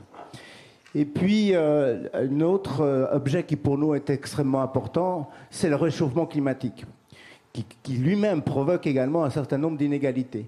Nos villes n'ont pas été construites pour le réchauffement. Et nous devons transformer ces villes. On a donné, par exemple, beaucoup de priorité, en tout cas dans nos villes occidentales, à la minéralisation. Comment est-ce qu'aujourd'hui on pense différemment les transports publics, par exemple, la mobilité dans nos villes. Pour nous, elle est extrêmement importante. Et puis, il y a toute la question de la coopération et de la solidarité internationale. Parce que dans nos villes occidentales, on a peut-être moins de problèmes encore aujourd'hui d'eau ou de surdensification. Mais cela a été dit tout à l'heure, quand on va dans d'autres pays, en Afrique par exemple, aujourd'hui le problème de l'eau est un problème crucial et l'accessibilité à l'eau est extrêmement importante. Donc je pense qu'effectivement, alors il ne faut jamais donner un micro à un politique parce qu'il le garde en fait. Mais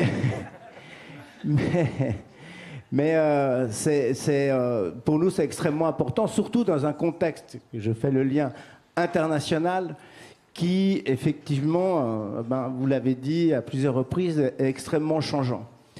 Où la question du multilatéralisme, elle ne se pose plus dans les mêmes termes que nous l'avons posé certainement ces dernières années. Où il est nécessaire aujourd'hui, et je reprends cela, ce qu'a dit le Premier ministre canadien à Davos, que le monde est passé. Ce train-là, puisqu'on parle de train, quelque part, eh bien, il doit être en tout cas transformé. On doit penser le multilatéralisme d'une autre manière. À savoir, dans un rapport certainement d'égalité, d'oublier un certain nombre de rapports patriarcaux qui font qu'aujourd'hui nos sociétés sont fortement inégalitaires par rapport à un certain nombre de minorités, mais également un certain nombre de pensées. Je réfléchis pour nos villes occidentales en termes postcoloniaux, où, disons, la participation d'autres villes et d'autres gouvernements locaux, surtout du Sud, aujourd'hui, n'est pas encore suffisamment, à mon sens, en tout cas, pris en compte, et dans lequel nous avons encore trop tendance à être extrêmement ethnocentristes. Voilà, c'est la raison pour laquelle, pour nous, c'est extrêmement, surtout à Genève, qui se veut une ville multiculturelle, une ville ouverte, une ville monde, en quelque sorte, c'est extrêmement important de participer à l'ensemble de ces forums. Thank you so much, Mayor, and thank you for making the link between the social agenda, inequalities, but also the climate agenda, and how we're looking into a new paradigm in the multilateral system that cities need to be ready for. I will now move to the next event, and the next process, which is the Urban 20. For this, I have my colleague from C40, Shelley Nenia. She's the focal point of C40 in the Urban 20 that is co-convened between both UCLG and C40. And she will present us how the process is looking this year, which is hosted by the city of Los Angeles within the framework of the G20 in the United States. Shelley.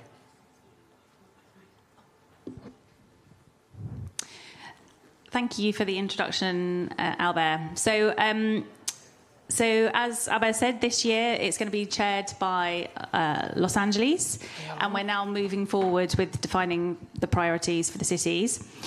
And we'll be doing that, co-convening it with the cities at the end of March. We'll also be likely to have a Mayors Summit to take place alongside United Nations General Assembly and New York Climate Week in September.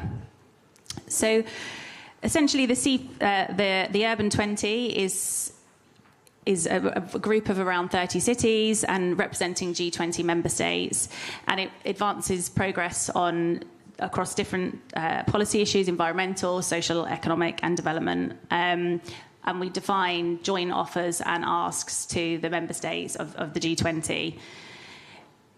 For this year, there's 3 main objectives or issues at stake. So important this year is to elevate a visible, ambitious subnational coalition in this difficult year that we have for multi-level collaboration. And that's not just in the US, but globally as well.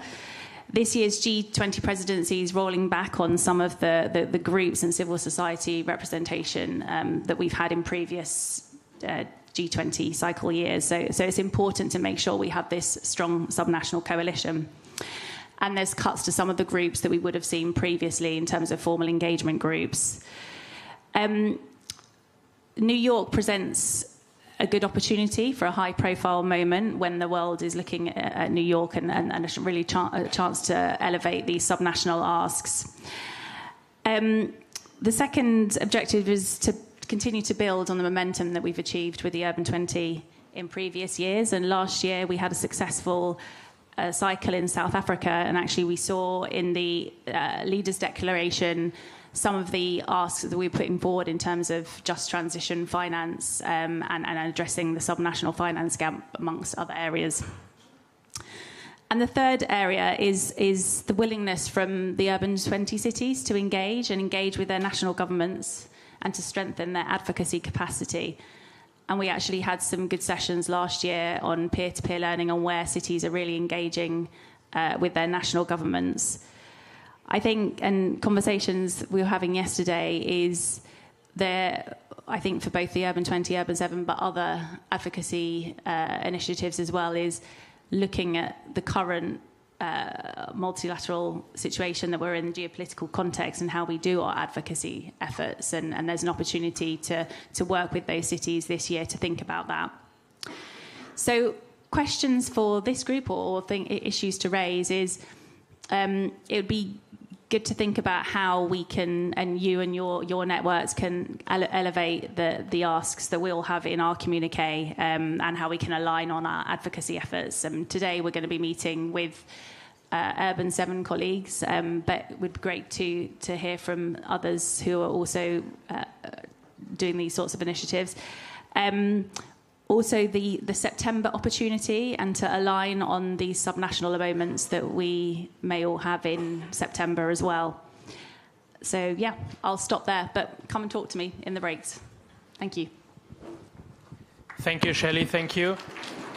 Thank you for presenting the U20, but also for making the point on how this space is consolidated in a growing multilateral, plurilateral space where we see erosion of the norms-based UN space, and how these other spaces are growing importance, and the synergies with the G7, the U7 that you were mentioning are also quite relevant in the way forward, especially in such an important year in the G20 with the hosting of the United States and the current geopolitical situation. So for very much for your intervention. I will go now to the Executive Director of the Global Parliament of Mayors, Rainer Karn, who will introduce us to another space that directly stems from some of the recommendations of the report by the Secretary General on local and regional governments on fostering spaces that already existed. And one of them is the UN Forum of Mayors. Rainer, whenever you're ready, thank you.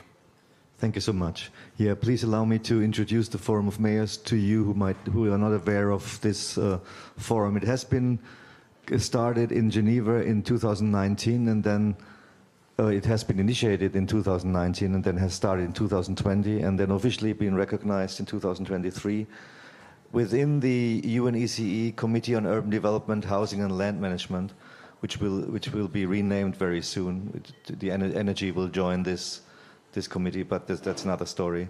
So, and since then, there's an annual Forum of Mayors Summit, which will be on the 12th and 13th of October this year.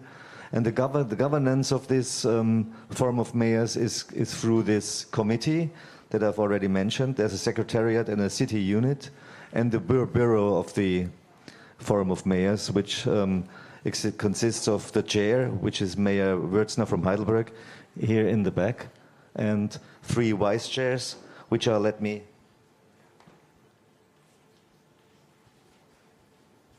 read the Czech name of the vice chair. The one vice chair is the mayor of Hradec Králové in Czech Republic. One is Tony Dyer, the leader of Bristol City, and one is Kristina Kitsos, the vice mayor of Geneva, which has a permanent seat in the bureau.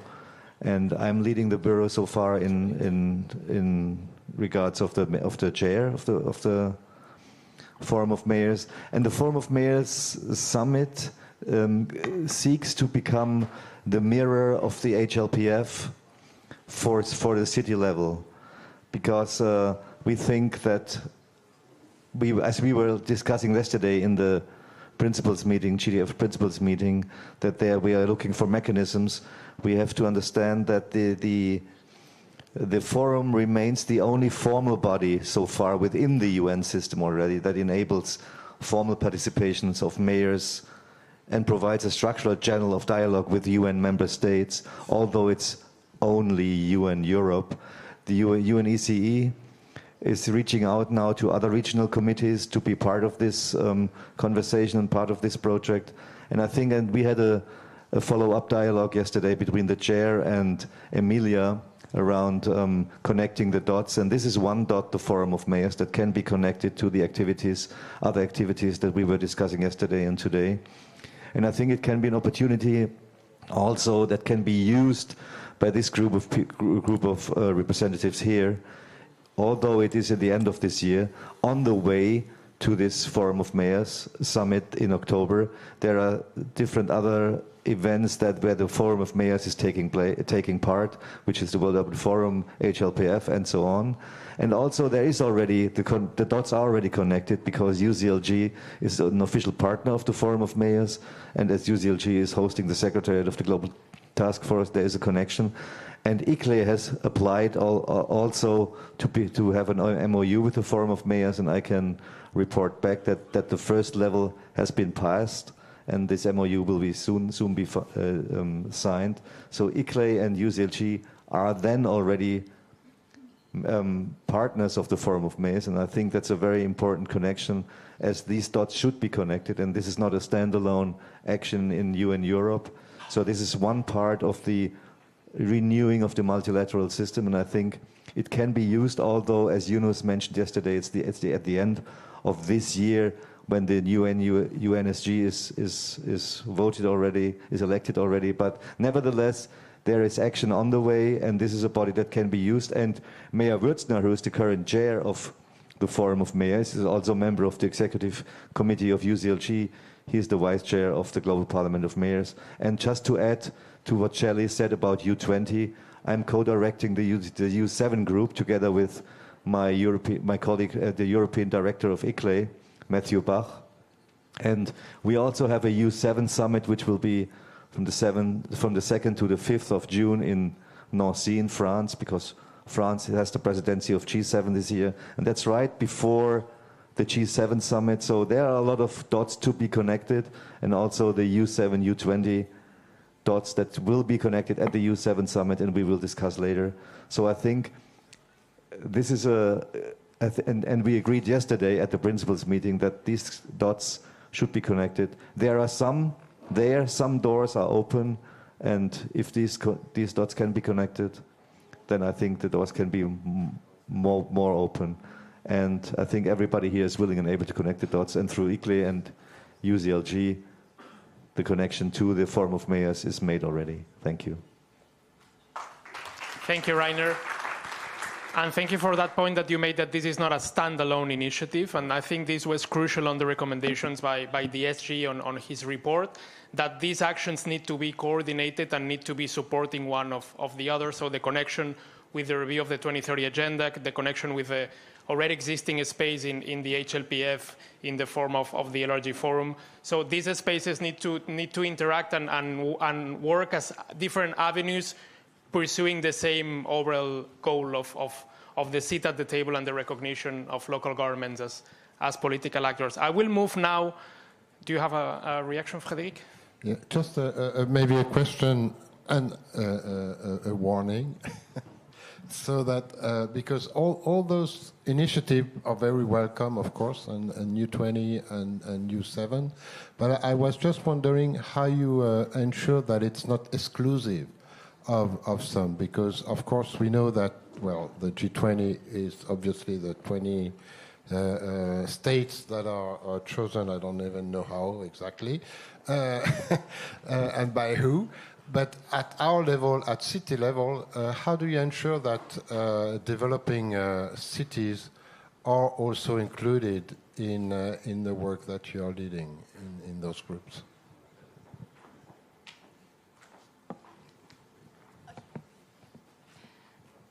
Thank you, and a very good point. The Urban 20 has Global North and Global South cities in it, and a mixture. So it isn't actually just the capitals, although I think, though this was before my time, originally it maybe was the capitals, but there are other cities who are active in it as well, so it goes beyond 20 city representatives. Also, there's an opportunity for observer cities, so when that the co-chairs have the ability to invite other cities to participate. So, for example, last year, the Urban 20 was the first time the G20 was taking place on African soil, and South Africa invited quite a few observer cities from the region to be involved to make sure we had that local perspective. This year in the US, the chair will invite a good representative group of US cities or cities from the region to be involved as well. So yeah, definitely to make sure that we have, good geographical spread, good perspectives, and the nature of the Urban 20 group cuts across Global South and Global North. But you might want to speak on behalf of the Urban South. The other thing to say, actually, is the importance, and I think we are trying to do this more, is to look at how we then engage with those other initiatives as well. So, for example, we've talked about how do we collaborate with BRICS, so that we can bring in the different perspectives and we can collaborate on our offers and asks as well to member states. Thank you, Shelley. I can just echo what Shelley said. Yeah, we make a connection between U7, U20, and the BRICS cities, and also we invite cities from other countries who are not members of G7, and also we try to make a connection between the other engagement groups of the G tracks like T20, T7, and others. So yes, we can never have everybody, but of course we are wide open and do exactly the same. And also we have a connection between U7 and U20 also. Thank you. I will now move to the climate and biodiversity agenda that will be introduced by our colleagues in ICLEI Local Governments for Sustainability. We have Yunus Arikan and Ariel Begovic for it. Thank you. It would be easier for me to step up if possible. First of all, congratulations to UCLG. It's always a good start of the year. And I always appreciate the interactivity and the visualization efforts. But I have two comments before going to the substance, since this is a joint collective input. I think our journey is not a one-track train.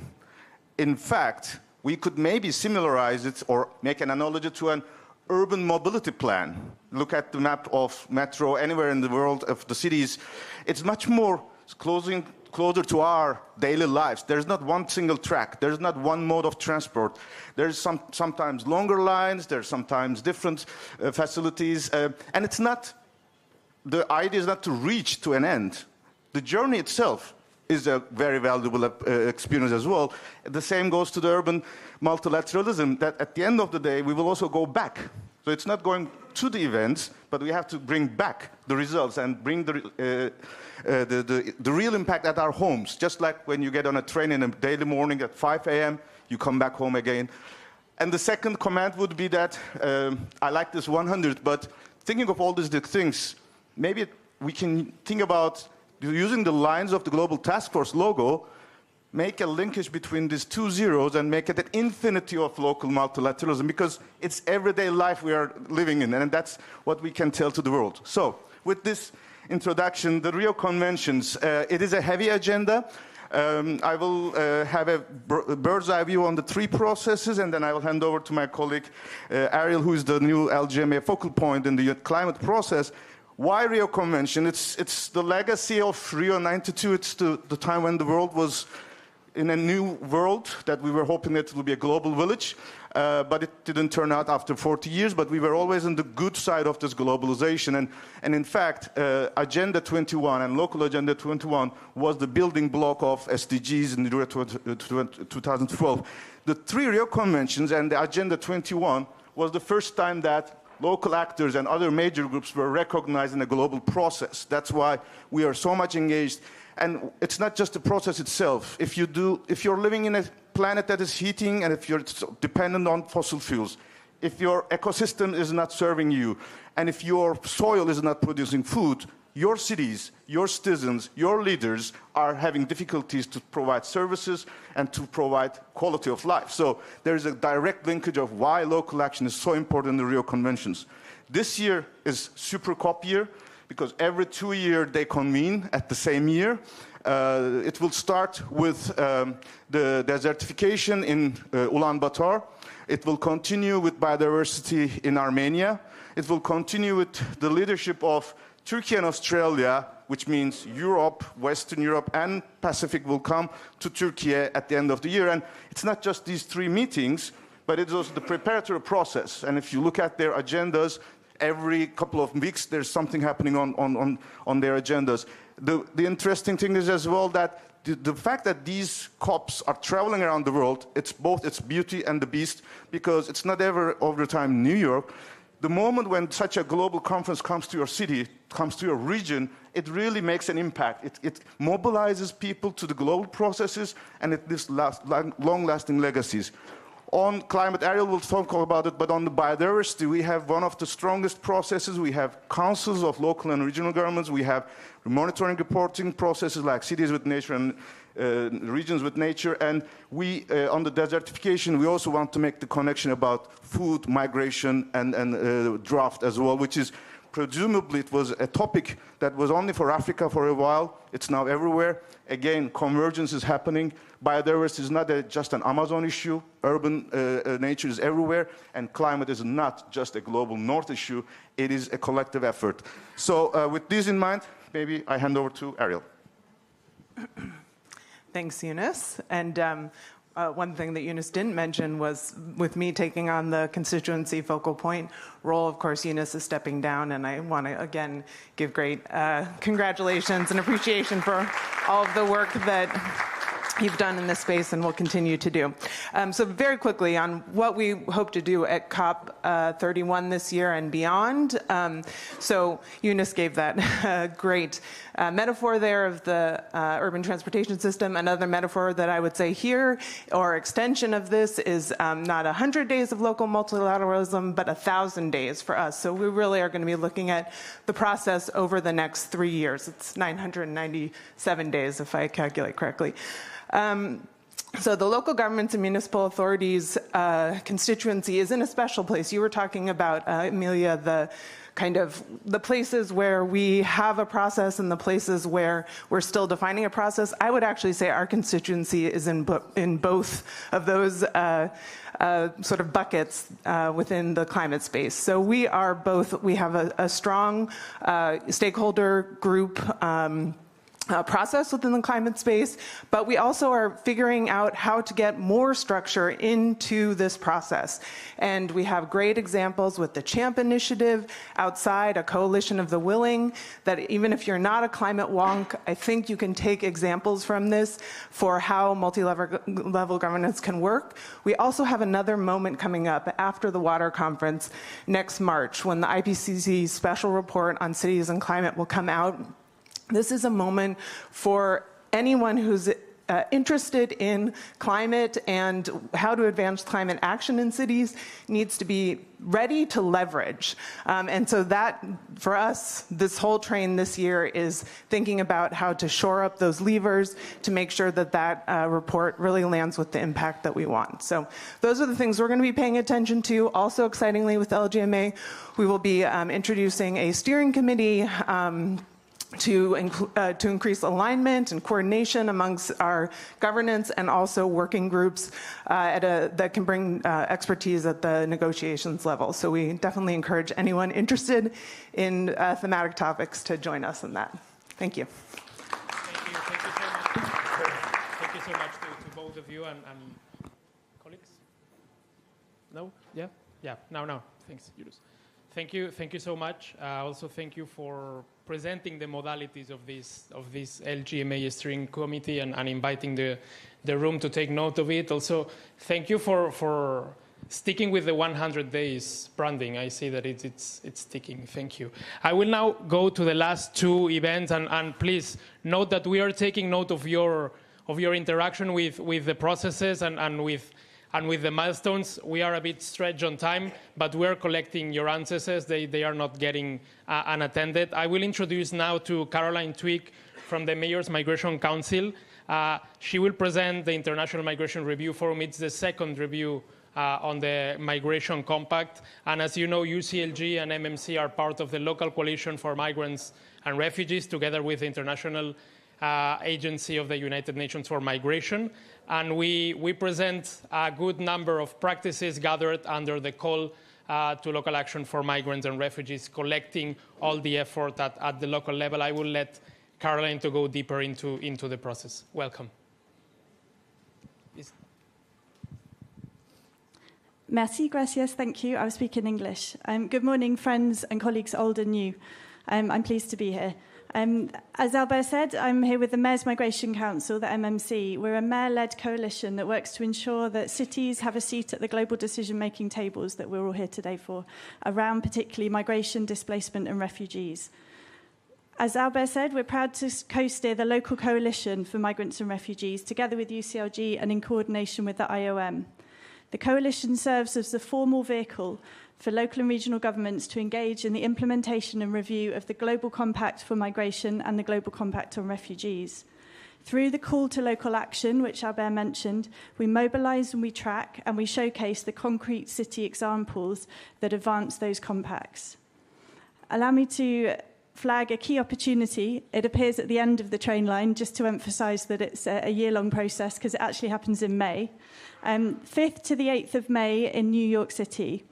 It's the second International Migration Review Forum, and we see three main areas for your engagement. First is the political process. At the IMRF, a process declaration will be adopted, a progress declaration, preceded by intergovernmental negotiations led by Kenya and Luxembourg. While we await further clarity on how this process will go, we are definitely going to engage, because it's critical, as was said before, that the language used in the compacts of refugees and migration does not backslide. There is a chance that happens this year, and we will engage so that it doesn't. Second is advocacy through the commitments made through the call to local action. We have over 120 pledges from cities. The deadline to put in more cities is the 31st of March, and we will be showcasing these during the IMRF.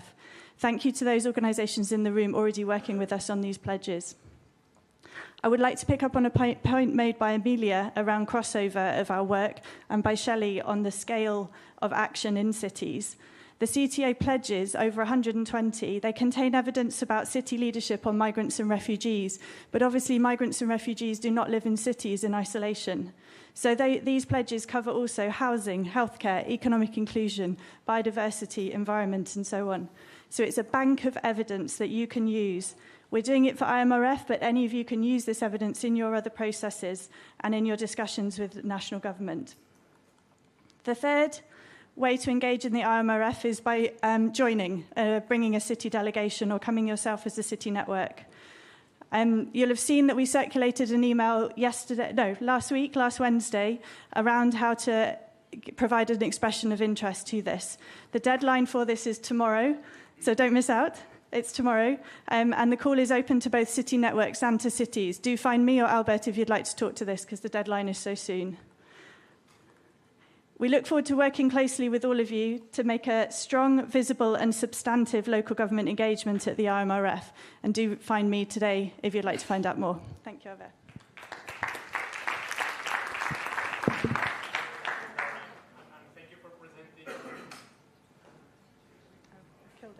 Hi. Yeah.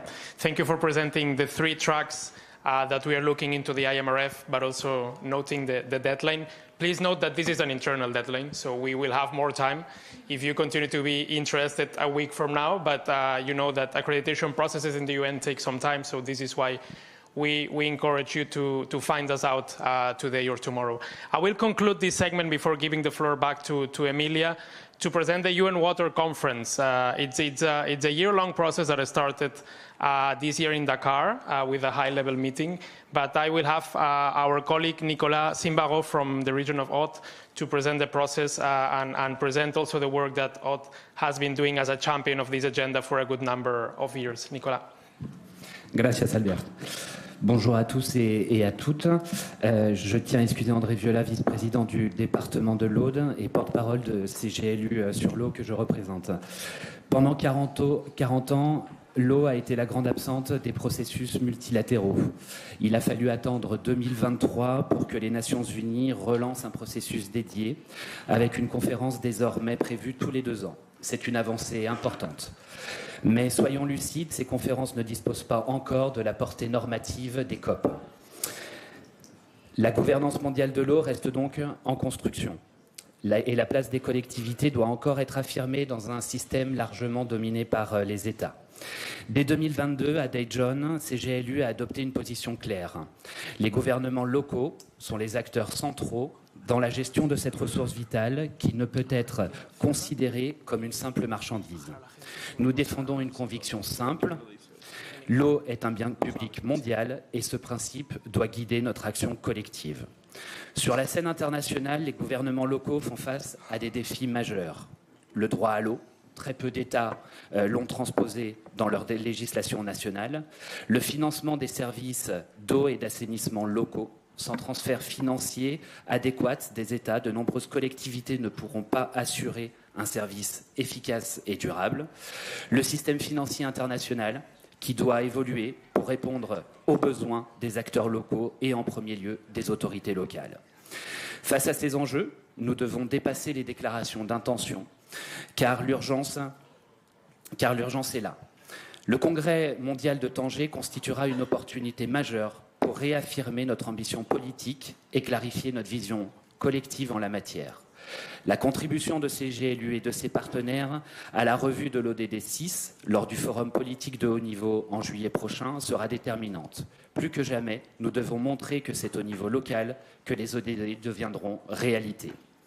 La conférence des Nations Unies sur l'eau qui se tiendra à Abu Dhabi du 2 au 4 décembre prochain ne pourra être pleinement efficace que si les autorités locales et la société civile occupent une place réelle dans les débats. Cela suppose un segment dédié, intégré au programme officiel, permettant un véritable dialogue interactif entre les États, les gouvernements locaux et les agences des Nations Unies. Une simple participation de CGLU en marge de la conférence ne suffira pas. La réunion des parties prenantes, organisée à Dakar à la fin du mois de janvier, a constitué une étape importante. Elle a permis à CGLU de prendre le leadership sur le segment interactif consacré à l'eau et à la coopération. Cette dynamique doit être consolidée dans la perspective des prochaines étapes du processus préparatoire à la conférence. Notre engagement collectif et notre participation active à des coalitions plus larges dans les semaines à venir seront décisifs afin d'assurer qu'à la conférence de décembre, la gouvernance mondiale de l'eau soit véritablement inclusive et multiniveau. Dans les mois à venir, votre contribution sera essentielle pour porter une voix forte et unie à Abu Dhabi, où nous vous espérons nombreux, afin d'ancrer une gouvernance de l'eau plus juste, plus inclusive et ancrée dans les territoires.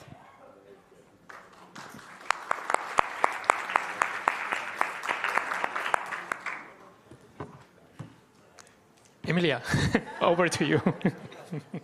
I was thinking, I'm already tired of this train. I mean, wow, how many stops we have.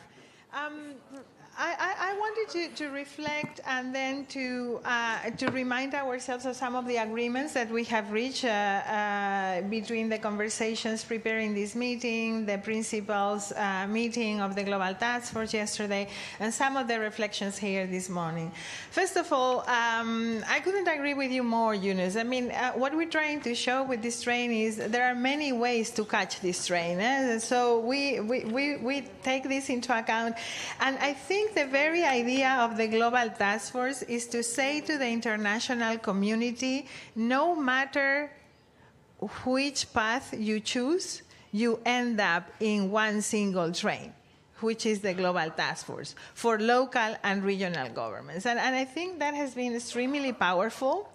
And we have had to adapt ourselves to the different methodologies and the different mechanisms that exist in the different processes, and we have done that successfully. But no matter which process they set up for us, the thing is we come back here, and this is the space where if we see clear differences, we need to get together and think, okay, how do we make sure that our positions align? And one of our successes is that a decade ago, you could see different visions being put forward by the same constituency, and our points might not have been as aligned as they are today.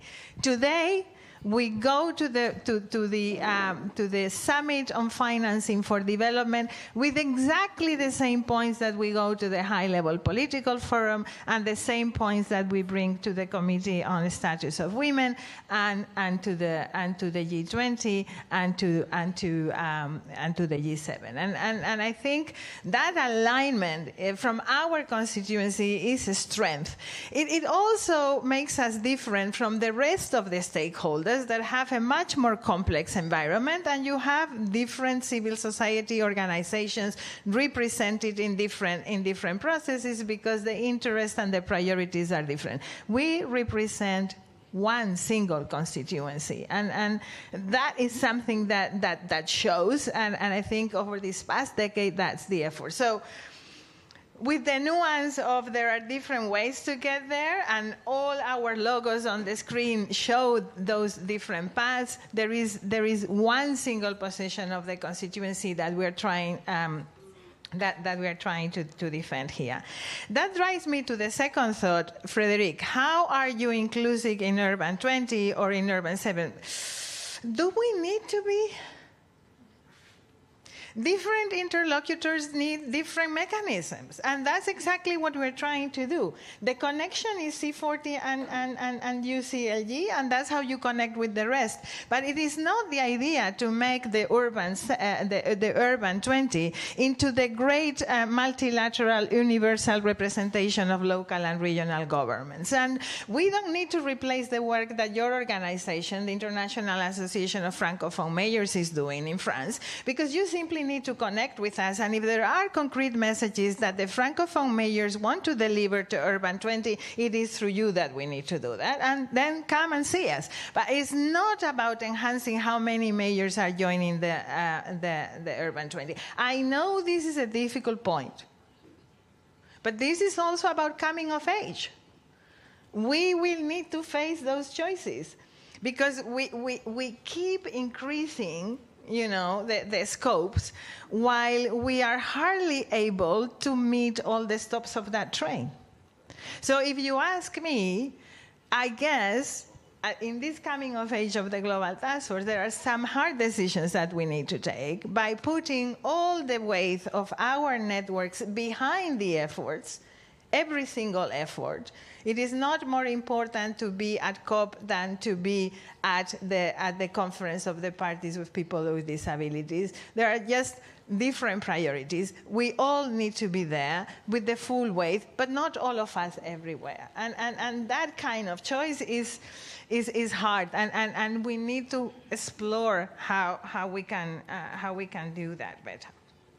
Now, what is the biggest objective for all of us? I mean, all these thematic and siloed discussions that we are driven into by people that are not us. What we have been looking at is the multilateral agenda. It's not our local multilateralism agenda.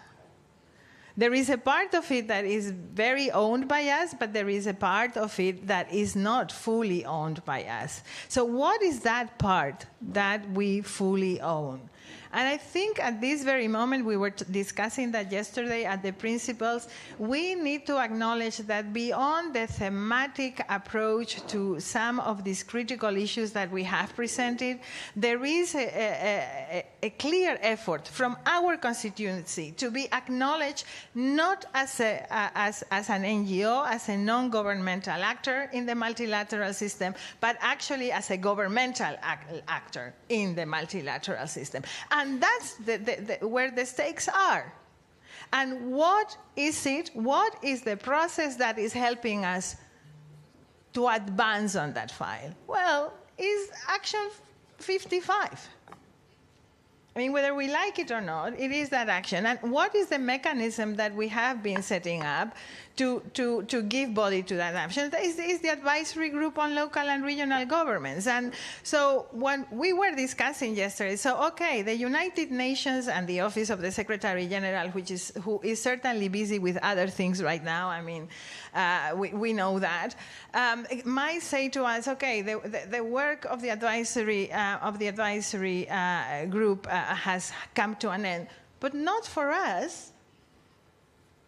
So we need to continue with the advisory group, and we need to continue as Global Taskforce, ensuring that the political voices of that advisory group can continue to work, determining a roadmap, like we were saying yesterday, and determining a roadmap that is going to allow us to provide thematic inputs into these stops, but that will also allow us to create consciousness of the need to have a space at the table for local and regional governments, a different kind of accreditation, a different type of mechanism, a different type of institutional space. And what I understood yesterday, and I finished with these two ideas, is so we continue with the facilitation of this work by the advisory group, so with the political leadership, but driven by the networks that are sitting here. We produce a clear set of simple messages that allow us to convey to the current multilateral system that is thinking about post-2030, that allows us to convey to them our vision, our integral vision of the work that is being done. And we probably need to take also some additional steps. I don't know, some colleagues were calling it a manifesto. Others were calling us to do a demonstration outside of the United Nations. I don't think we are the kind of group that does demonstrations, but we can very easily develop manifestos or statements that are backed up by political representatives and that show to the United Nations system and to the international ecosystem the importance that we are that we find multilateralism has in the day of today, and that leads me to when these opportunities are. I think today we have agreed that we might need to use in a different way and make a different kind of noise in the high-level political forum. It will be very difficult. It's coinciding with the football match that is very important, and New York will be taken over by football fans, and there we will be, I don't know how many, trying to bring the case of SDG 11 and other, but I think the local and regional governments forum this year needs to have a different kind of muscle, and it needs to show the synergies with other processes. I have heard you clearly. Let us see how we can do that. But there is also the opportunity that the General Assembly is offering us, the Urban 20 moment, not the easiest thing in the world there. I mean, Shelley was saying this is a big opportunity. It's a big opportunity, but it's a big opportunity without interlocution for us. Because the host country is not guaranteeing interlocution for local government. I mean, the chair of G20 is not offering any space. So I don't want to hide anything. That's what we are facing. We have a new mayor of New York, which we all follow in TikTok, and is really great. But we don't know how committed that new mayor of New York is going to be to this process. So it's not an easy thing. On the other hand, we have a very experienced Los Angeles that is very committed to the process, and two associations that are going to give everything we have to try to influence it. It's not an easy picture, but we are heading towards the General Assembly with that opportunity that links with the Forum of Mayors later on, and I think that's the storyline that we need to follow. It's a storyline with many connections and many trains. So next steps for us. Putting this on paper, we committed to all of these would be like 3 pages maximum. Okay, so our politicians are also going to be able to read it and agree with that. So we'll do these 3 pages. We'll do an online meeting to define further steps. We need to shape the high-level political forum, and then also see whether those joint statements that we have and that will be part of our legacy for the World Urban Forum, I would say, whether that is something that we turn into a statement that is signed, where we invite mayors to sign up to, and we reach the General Assembly and the UN Forum of Mayors with that statement. This is, I think, what we can commit to as Global Task Force, and that we need to further define in the coming period. So actually, very concrete steps. It's easier said than done. But I think we have the structure, and I think we have the commitments of everyone around the table, and it fits really well in the program that we already set up for ourselves. The issue of mobilization is a different issue. I'm not going to open that one here, because who is going to be where is extremely difficult. But I trust we will all do our best to ensure that our shared leadership is where they are most needed. So I want to see agreement around the table, or disagreement, also allowed, obviously, or any comments that we have, very brief, before I close this session and we go into the new urban agenda. Gino. Thank you very much, Emilia. I think this is a very good resume or summary of the way forward. I would just like to pick up on a couple of points of it. First of all, the roadmap that is there, the various events, they are different from one another. Some are really where we speak to ourselves as a constituency. Some are where we have to speak to others, of which we have an opportunity, maybe even a mandate, to come forward in a representation role, and where we can advocate, I think, for the overall purpose of saying local and regional governments are a sphere of government and not an NGO, ultimately, and can be a guarantee for more democracy, for efficiency, for delivery on the ground. That's a notion, I think, that we have to, at one hand, prepare in our own events, but agree also that we stick to that kind of messaging that we need to bring forward to the UNs of the world. Second point is that when it comes to HLPF, I mean, what we are seeing today from a geopolitical perspective is really going against anything that was the base of the United Nations processes until now. So we all know that some of the things at the United Nations, and not only at the United Nations, but at other platforms were not working as they should be working, or maybe should have been transformed already earlier, then let it go and come to the stage where we are now. Nonetheless, we know that there is a big risk whether this United Nations, as we know, is actually still going to exist. And so I think that this group here needs also to go or think in a double way and use also opportunities that can fulfill both ways. So yes, HLPF, Action 55, that's what we can within a UN system that is weak now, but these are the only things that we can work with, so we should do that. But I think that we also have to think about other avenues and connect maybe also to the other avenues where also we have been successful or where we are starting to get some successes. The U20, the U7, other things that are outside of these multilateral processes.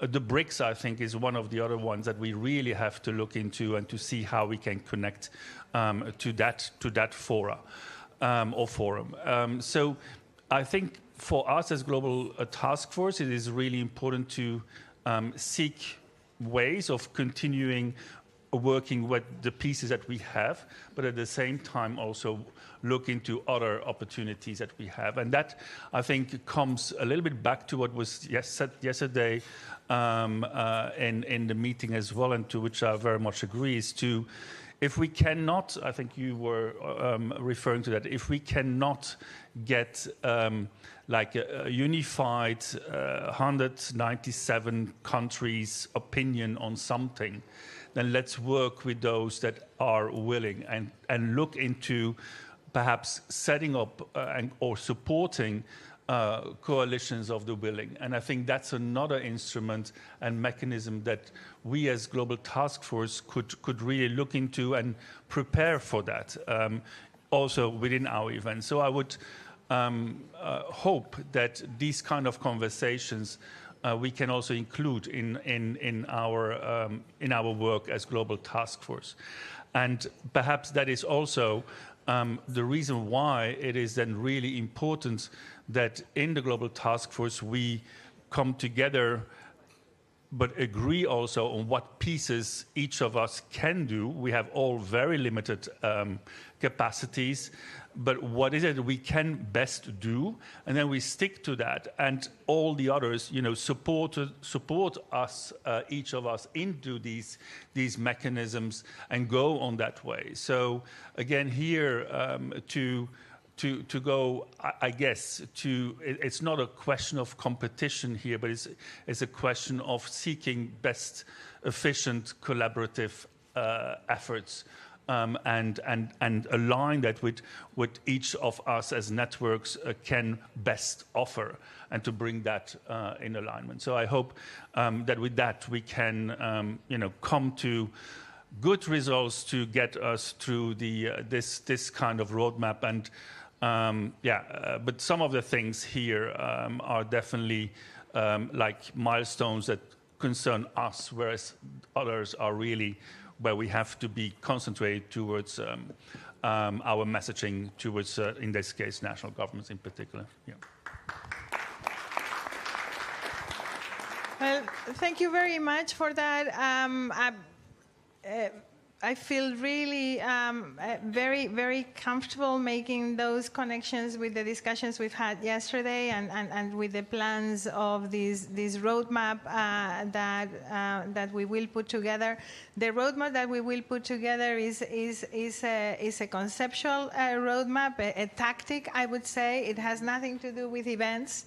It's a tactic moving forward. So I think we can take take that into account about the diversity of the different stops and the different positions. Thank you very much for that. And before we go to the next segment, allow me to take just a minute. We acknowledged the work yesterday, but I think it is important that we do that today again in this room, because the work of a movement, of a constituency, is made of people that make a difference, that give the heart to the job they are doing, like all of you that are sitting around the table. But today it is Yunus' turn. Yunus. Yes. Yunus is our Turkish anchor, our global heart, a very dear colleague of everyone. Yunus is not going anywhere, but he's no longer the focal point for the LGMA. And this is a very big deal. It's a very big deal, because that notion of focal point would not even exist, I think, if we wouldn't have Yunus playing that role. Look, Yunus, I mean, the trip has not been easy, my dear friend. We have seen the good, the bad, and the ugly all together. We have seen some beautiful as well. We have had a lot of laughter, a lot of fun, some anger, sometimes some frustration. Why not? Mostly with others, and sometimes among ourselves, because we couldn't agree on how to make things happen. But I think I speak on behalf of all of us. Your input into that work has been really very, very important. And obviously that is also linked with the work and the space that ICLEI has created on behalf of all of us. I do feel that we need to ensure that representation really sticks to the networks that are led by political leadership, that are led by democratic practice, that are representative of the movement. We are really short on time, Yunus, but a couple of sentences before we give way to the rest. Please come. You need to be set on a stage. Yeah. So, Emilia, wow, this was a fantastic, let's say, recognition of all our achievements. I was thinking, I joined in 2009, ICLEI, and before going to ICLEI World Congress, I was in the UCLG bureau meeting in Copenhagen with Elizabeth Goto and you. It was the first time I met you there. Yesterday, I was celebrating my 17th work year in ICLEI, and it's a nice journey that we have gone together. It is really, I'm proud that once upon a time, the things that were taboo in the United Nations, in the climate processes, we turned it into a positive agenda collectively. I was delighted to be the messenger and also the one that is taking the arrows and sometimes. But I think we have succeeded, and the world is still not ready or the place where we would wish to see. But I think we will not give up as we have done before. And the fact that we are in the process so powerful is also one of the best hopes that it could be better. And as you said, I will continue with ICLEI as that advocacy. I'm proud. My colleague Ariel has taken up this challenge, and the rest of the steering committee members of the LGMA and the Global Taskforce. It is really a great pleasure journey. It's one of my best moments of my professional life, and I will continue to be part of the Barcelona family. Thank you. Thank you very much. Thanks a lot. Thank you very much. A picture, and we go to the segment on the new urban agenda. Shall we take a picture together? Frederic, you are not paying attention. You are asking for a picture, right? Please. Ask Global Taskforce. Yes. Here.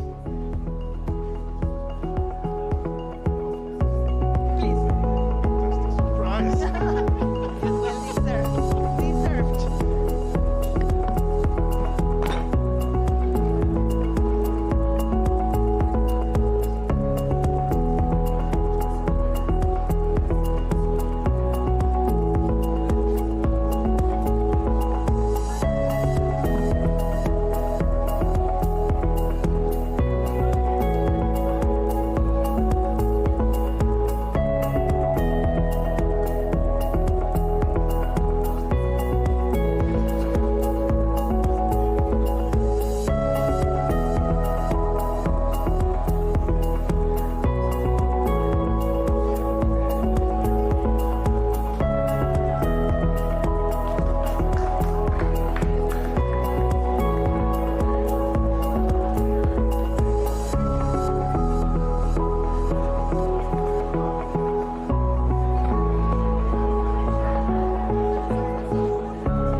be starting in a second, colleagues.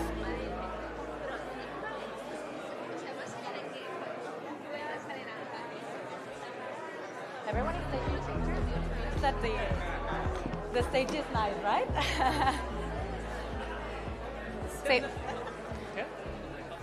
Hello, colleagues. We're going to continue with the next session of the retreat. If you want to take your seats, please. Colleagues. We're going to start with a session dedicated to the New Urban Agenda.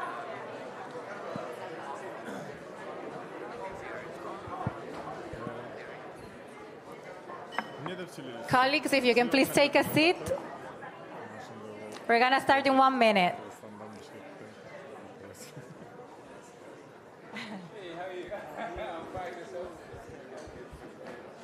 So, good afternoon, everyone.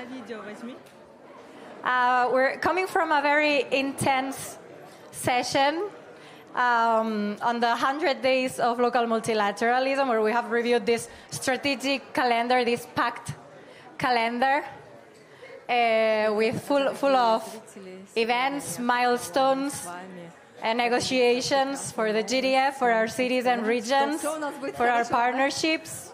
And that conversation has projected us forward.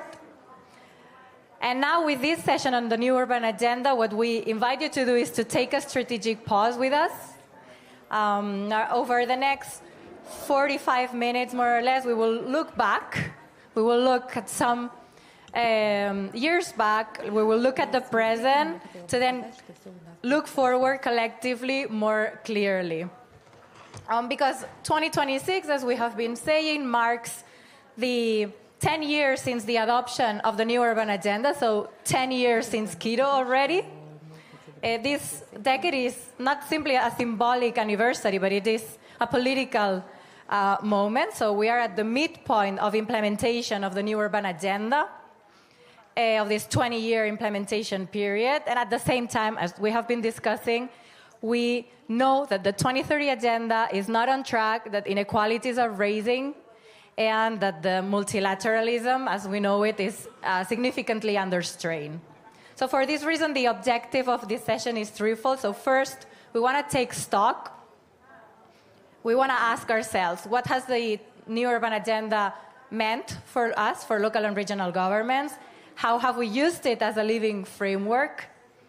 Where have we been able, and how have we been able to succeed, to influence global decision-making, global narratives, influence follow-up and review processes, and generate evidence also from the bottom up, from the local level up? Second, we want to identify priorities and gaps. So what has not worked in addition to what has worked?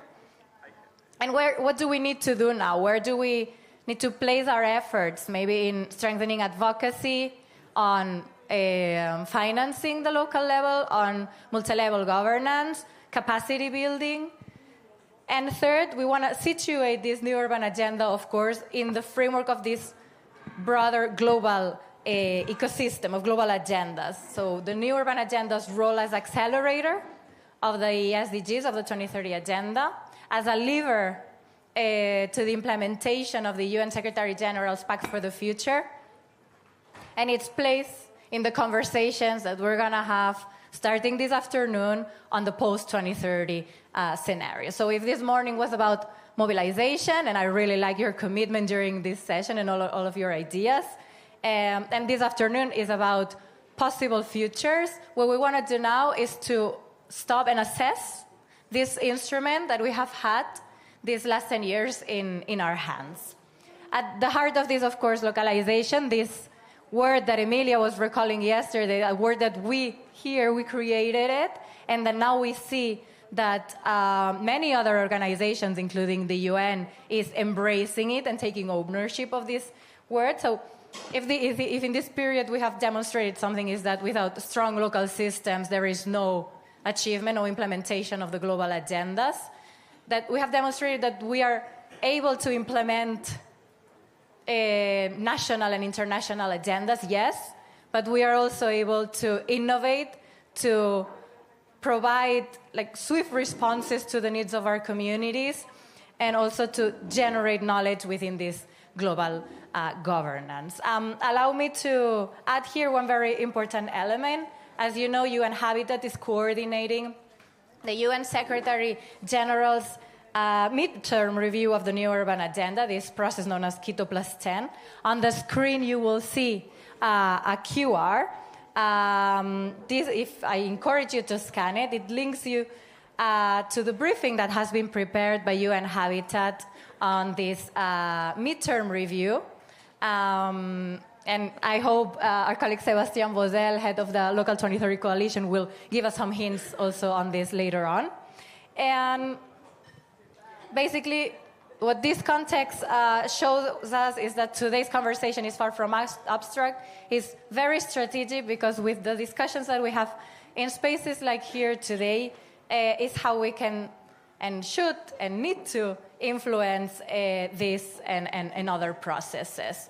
So the methodology today is very simple. We're going to have 3 strategic interventions by the 3 colleagues on stage, and then we will open up the floor to hear also your insights and reflections, and this will be moderated by Nila Akrimi, who is the chair of the UCLG's CIB working group. So with this, I open the session. I will sit down here next to the colleagues.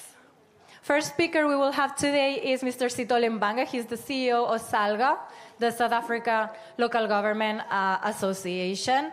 SALGA has been one of our most active members, if I may say, most committed to the global agendas, very present in the multilateral arena. So, Sithole, let me ask you, which key messages would you share to spark the conversation around the new urban agenda today? You can take that microphone. Thanks very much, and good midday to everybody that is in the room.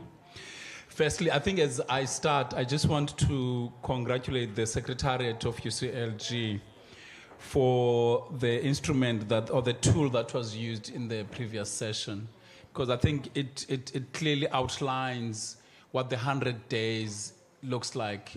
Forget the fact that I think the Secretary General sounded a bit frustrated by reference to events. I think there's a lot of content that can be plugged into that content.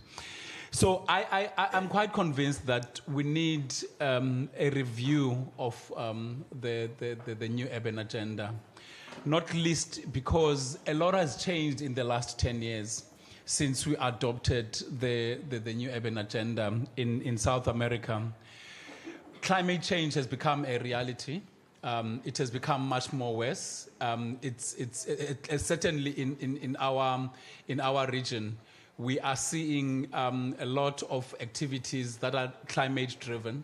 For instance, in South Africa, in the last 4 months, we have had approximately 6 out of 9 provinces being impacted upon by climate change action. Fires in the Western Cape and in the Eastern Cape.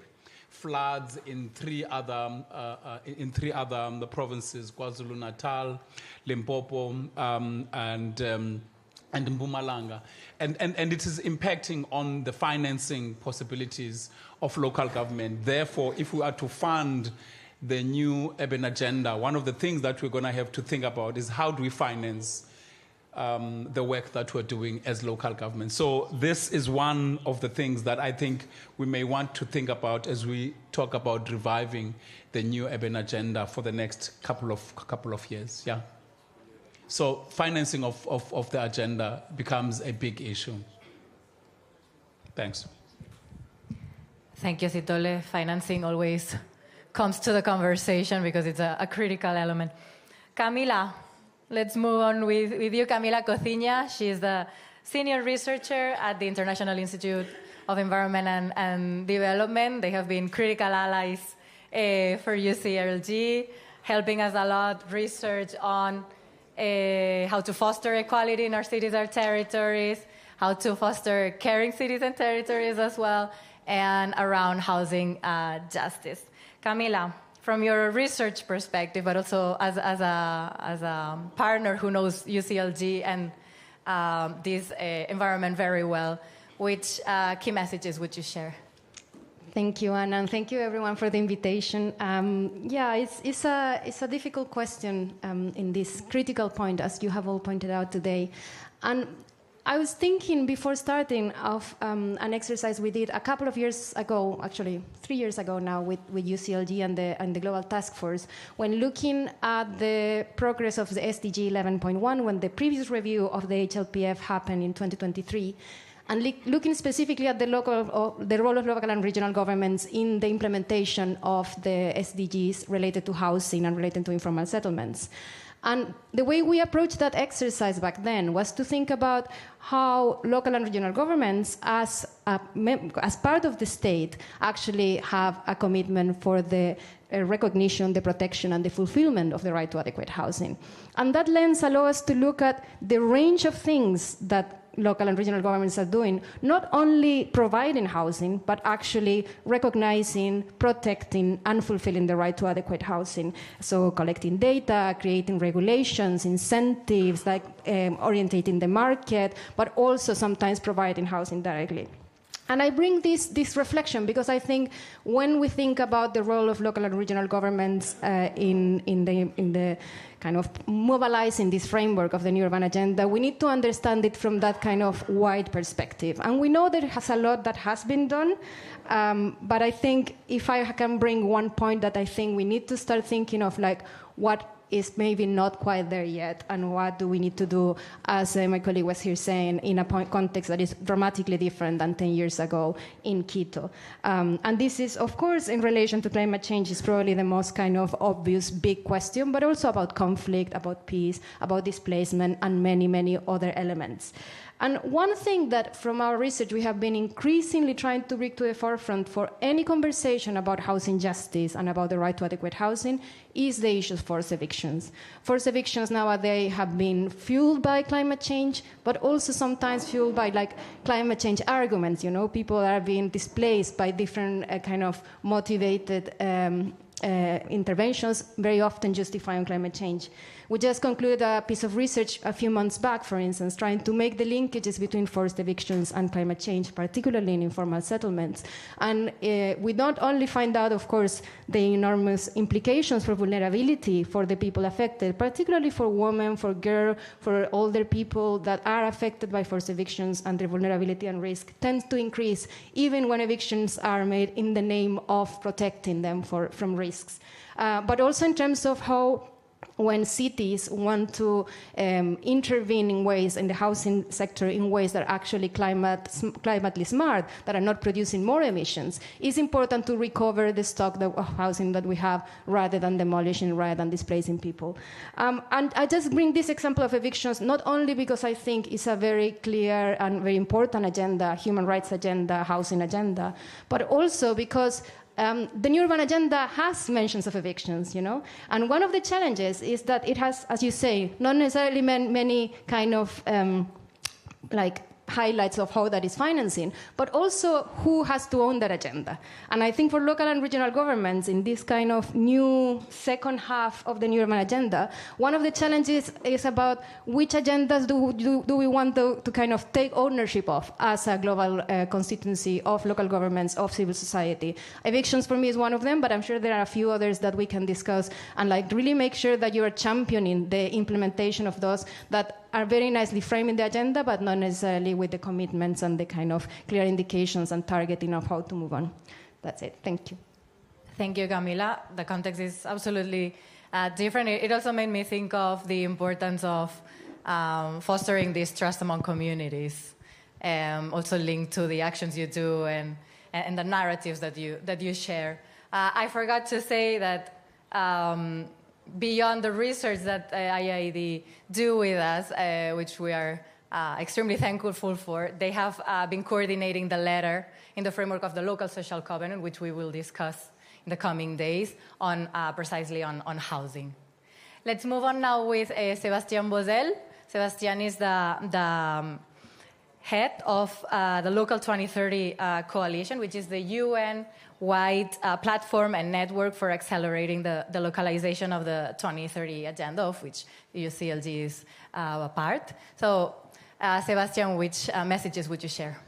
Yeah, maybe three for the sake of time. One is that the new urban agenda comes at the review comes at the right moment and need to catalyze broad action on localization and on empowerment of local actors. I will explain why. Two is that I think we need a strong focus on action, impact, and finance as part of scaling up action, because time for pure advocacy saying that local governments matter, it will always be on, but now I think it's time to show that the impact, the differentiated impact when we adopt a bottom-up approach, and I will also come to this. And the third one is using this great year for cities as a stepping stones towards post-2030 that you will discuss afterwards. On the first message, just to stress that we heard a bit, and I can unpack a bit more about what the review is about, but I think in general it's coming in a big year for cities and regions with the World Urban Forum. We've seen the whole train. I won't repeat it will be too long, but the World Urban Forum focusing on housing, which is very important, not only because of the global housing crisis, but also because it's a key priority for local and regional governments and for the populations everywhere, and it's a universal problem. We also have, of course, UCLG Congress. We have the acceleration and ramp up of the cities countdown and others, and we have also at the HLPF the SDG 11 in review. So it's a big year for cities, and it's very important to make the most of it, to showcase, and this is my second message, local action and local impact, and how this local impact respond to the need for systemic change, the need for a renewed social contract, that cities and region is where public services are delivered, is where jobs are created, is where climate action ultimately unfolds and hits the ground, is where also local cultures can be respected and can be the basis, and local aspirations can be the basis of global agendas. And this is why we need really to showcase that local action for sustainable development is already happening, is already having an impact, and we just need to scale it up and put it at scale and accelerate it through finance, but also through other means of empowering local actors in order to have a real acceleration of the sustainable agenda. And the third message is indeed links to it, is that because localization is not an end per se, is a mean to accelerate, as I was saying, public service delivery, job creation or local economic development in general, climate action, energy transition, etc. We need to show that we sit at the intersection of several agendas, and this will make this year a critical stepping stone towards post-2030, because whatever we achieve before 2030 is critical, needs to build a narrative that is like alternative to the ones that multilateralism doesn't count, that the law of the strongest is the one that should that works best or whatever, but we need to because we are stronger, we are much more than whatever the mediatic landscape shows with some leaders or some countries stepping out with a different narrative, but we are much stronger because we are much more and we have big results to showcase. And so I think whatever we can show as results before 2030 and whatever alliances we can build before 2030 will be the ground where we built the post-SDGs and the post-Agenda 2030. And so this is critical to show unity, strength, impact in this year, to connect with other agendas. We are starting talking about the Water Summit and others. It will continue. We have also the SDG Summit in 2027 and beyond, so that when the discussion on post-2030 starts, we are all aligned and well-positioned in order to foster the inclusion of localization as a backbone of the post-2030 agenda, of culture as a critical dimension, and many other aspects that we are seeing at local level as game changers when it comes to sustainable development. So this will be a very, very important moment, I think, 2026 to showcase all this and prepare post-2030. Thank you, Sebastian. So 2026, big year to remember our contributions to all of these global agendas, which are very well interconnected, and I think also this is why this retreat is also very timely, right? To rethink our goals, our key messages, and join forces, as you were saying. So thank you all three for your strategic pitches. I'll move on now with Neila Karimi, chair of the CIB working group, who will moderate the open floor. Neila. Thank you so much, and I thank you, of course, for those who are here. And it's a very important subject we are tackling. I mean, New Urban Agenda, 10 years ago, it was presented as a framework, technical framework for urbanization, but for us, even then, as local and regional government, meant more than that. It meant really a political commitment to make urbanization work for people through inclusion, sustainability, multi-level governance, and territorial equity. And the fact that we care so much about it, this is where I heard our three pitches now. Titol, you mentioned reviving, so that's definitively implies that something has been done right, but we need to do more and better. And for you, Camilla, you mentioned what type of agenda. That's the really uncomfortable truth that we should face ourselves. What type of agenda we would like to focus in the future?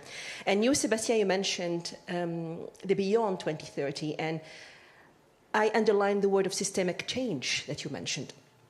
I think for us today, the question that we would like to cover are maybe the things that we have been discussed earlier today about the collective thinking, but also collective honesty about where the leverage has been gained and where it's not. As it's important that the New Urban Agenda 10th anniversary is not a commemoration or anniversary, it's more like what you said, a strategic pause, but also what we conclude from it. This is why I had the questions that I would like to share with you in the room, and I know that we don't have a lot of time, because as advocates for human rights, we don't want us to be you between your basic human right, which is food and lunch later. So we'll make it to the point. The questions I would like to share with you, and I really hope that in the spirit of collective honesty, we really tackle them from your own experience, because it's very important that the messages that comes from this room are a message that they build really the agenda that really serves us and serve the people that we are serving in our regions and countries. The real question for us, I believe, is whether the three dimensions that you mentioned, which is the political recognition, the methodological evolution of the New Urban Agenda, and its implementation realities and constraints, be it budget, be it the fragmented world we are living in. So the question is the three dimensions, the political, the methodological, and the implementation have been sufficiently aligned. What I mean with that is, has political recognition translated into structural reform? Has reporting and the evidence that we have been working on the New Urban Agenda translated into influence? And has localization translated into this redistribution of power and resources? As we approach the post-2030 agenda discussion, are we ready to move from consolidation to repositioning? And I think the word repositioning is a key word here. Repositioning for our narrative, repositioning for our action. And with that in mind, I would like to open the floor, and I really encourage you to be looking forward also, but also with concrete actions, having in mind the situation and the world we are living in terms of fragmentation. We even hear the word rupture. New world orders is being designed. So having that in mind, what do you think the New Urban Agenda should mean for us in the next 10 years, reflecting what has been done, reflecting what could have done better, and how can we adapt ourselves in the new era? And the floor is yours, and I'm encouraging you really to be as open, as honest, and as straightforward as possible. And I think I have here somebody I would like to ask directly to answer, because I know he has been doing a lot of thinking on that. My dear friend Nicola, would you please share your thoughts on this?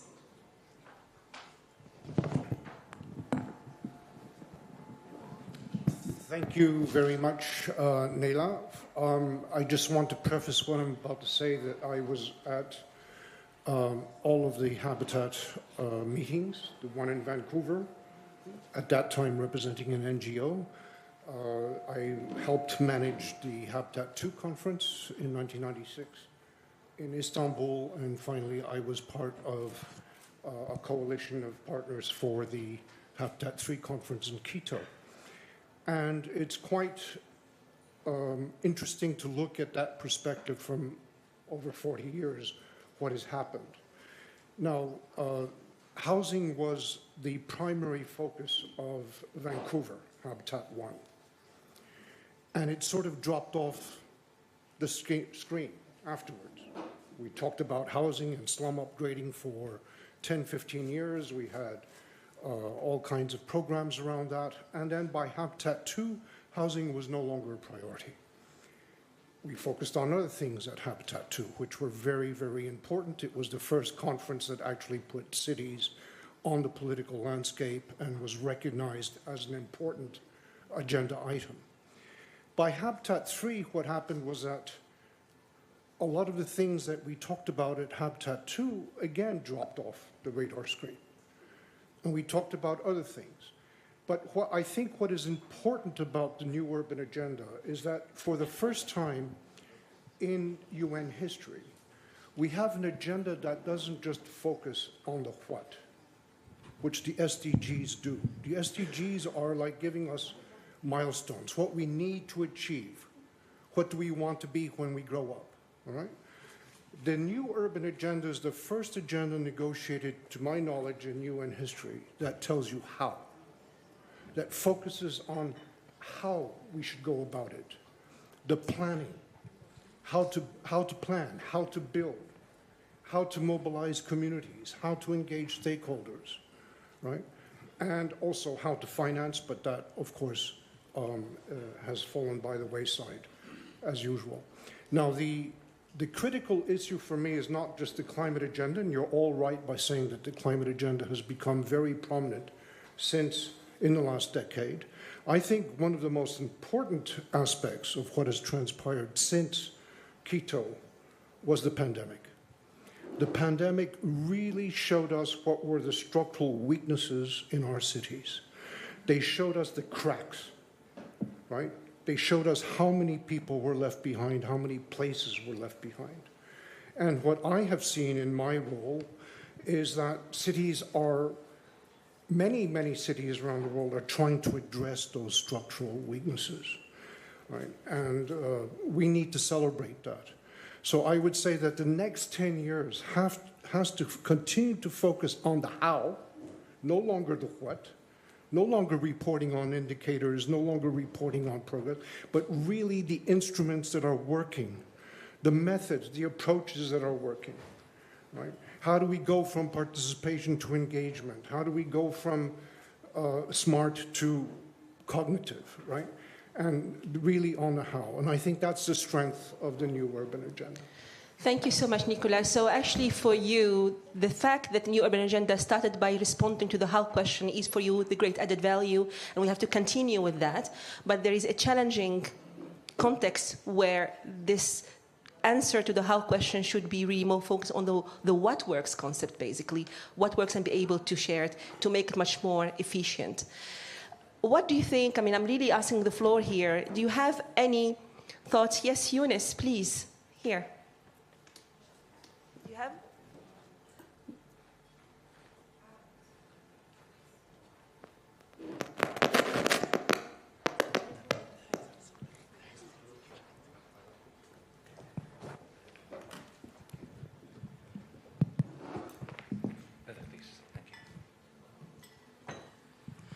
So it's a great, timely debate, and it's really great to see generations coming together.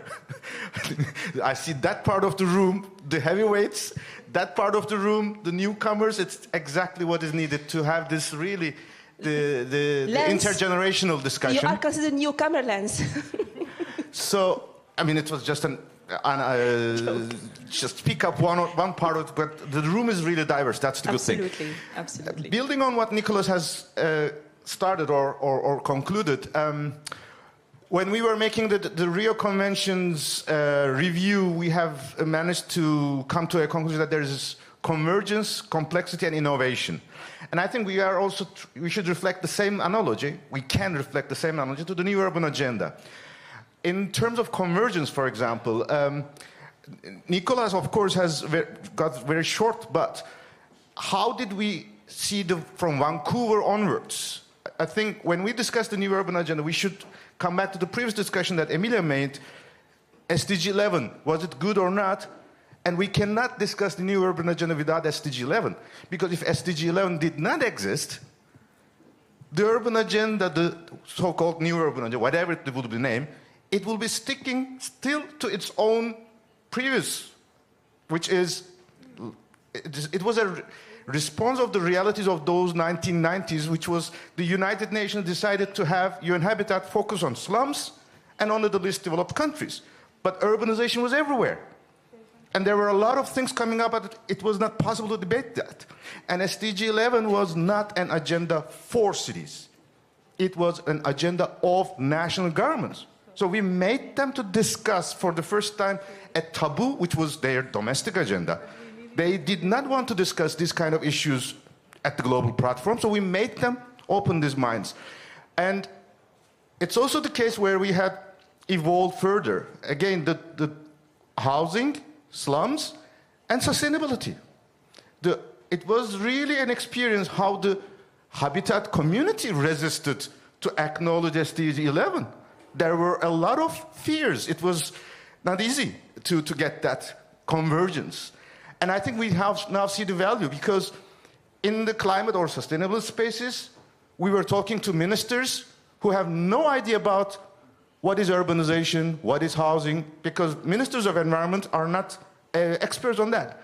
The same goes to the ministers of housing or local governments.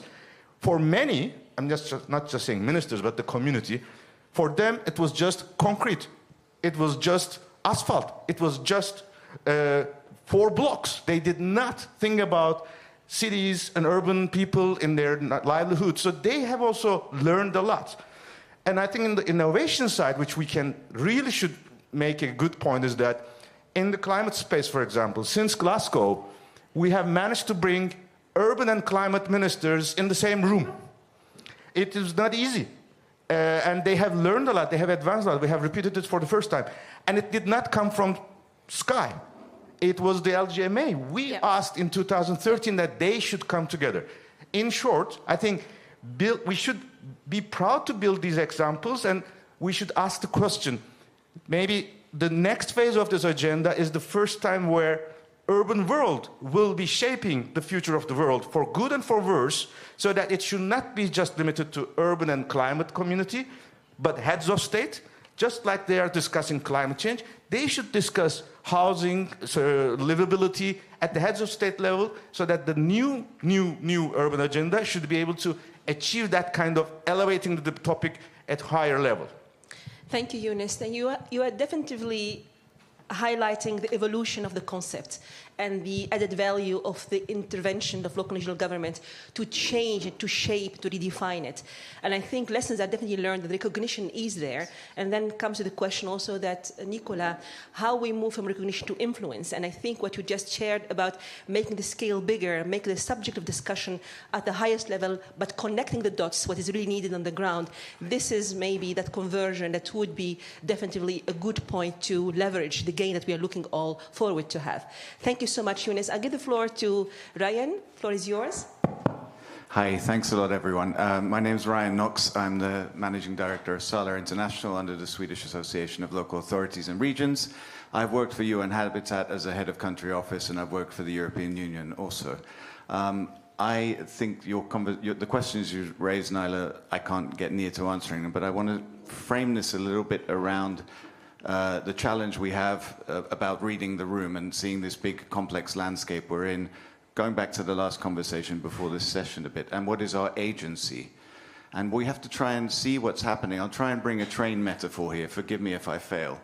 But I go to Ukraine a lot, and I go on certain Polish trains to get near the border, and the gauge of the train is a certain width. When I go into Ukraine, I have to change the train, and there is a different gauge. And I think the other gauge is something which we're looking ahead at, and if the new urban agenda is part of the journey we're currently on, how do we get onto those new tracks? I think the new urban agenda provides a really good governance and institutional architecture for the current discussions that are happening on new financing for development. What I mean, if you listen to what the European Union is saying, and you listen to what traditional development donors are saying, more domestic resource mobilization, and new kinds of financing for investments in infrastructure related to green transition, related to connectivity, related to digital transition, and climate resilience. So all of that is there, but it's being done in a really top-down way. We have the European Union's Global Gateway Strategy. That is going to be a reality, whatever the world happens with the UN now. That's going to be a reality for at least 7-8 years with the next multi-annual financial framework. So do we look at that and see an opportunity with a revived new urban agenda as part of our advocacy? Because it's all local. It's all local and regional governments. This is what our common advocacy with GenCap, with VNG International, and with Platforma is towards Brussels right now. You need to demonstrate localization on the global gateway. And all of the competence that local governments should have for spatial planning, even for growth corridors, you know, and all the developments along that. That is where I think the new urban agenda could have a value. And I think, I don't know where this process is, I haven't been following it, but I think there's such a great entry point to connect to that new discussion around financing for development, whether it's European Union or other. Thank you so much, Ryan. You're really touching upon a very painful point here, which is the uneven multilateral governance, because this is where this discussion is happening with governments, national government, with donor community, and what type of narrative should be shaped in a way that we really enter that sphere of discussion based on the systemic changes that you just mentioned. So definitely, that's definitely the gauge, I think, that you are talking about. But the idea how, again, go back to the how question that Nicola has mentioned. Thank you so much, Ryan. I have here also a voice that has to be heard. Yes, I'm Eckert, Heidelberg city of Heidelberg, and also now chair of the UN Forum of Mayors. I just wanted to bring in one point what just was mentioning about the how. Because if we're talking about the different thematic points, either if we're talking about housing or climate change or whatever, it's all about our responsibility on the local level. Now, I'm speaking here as a mayor of 19 years, being mayor in the city of Heidelberg. And when we are talking about this, we always have the dream that we are all in the responsible position as a mayor.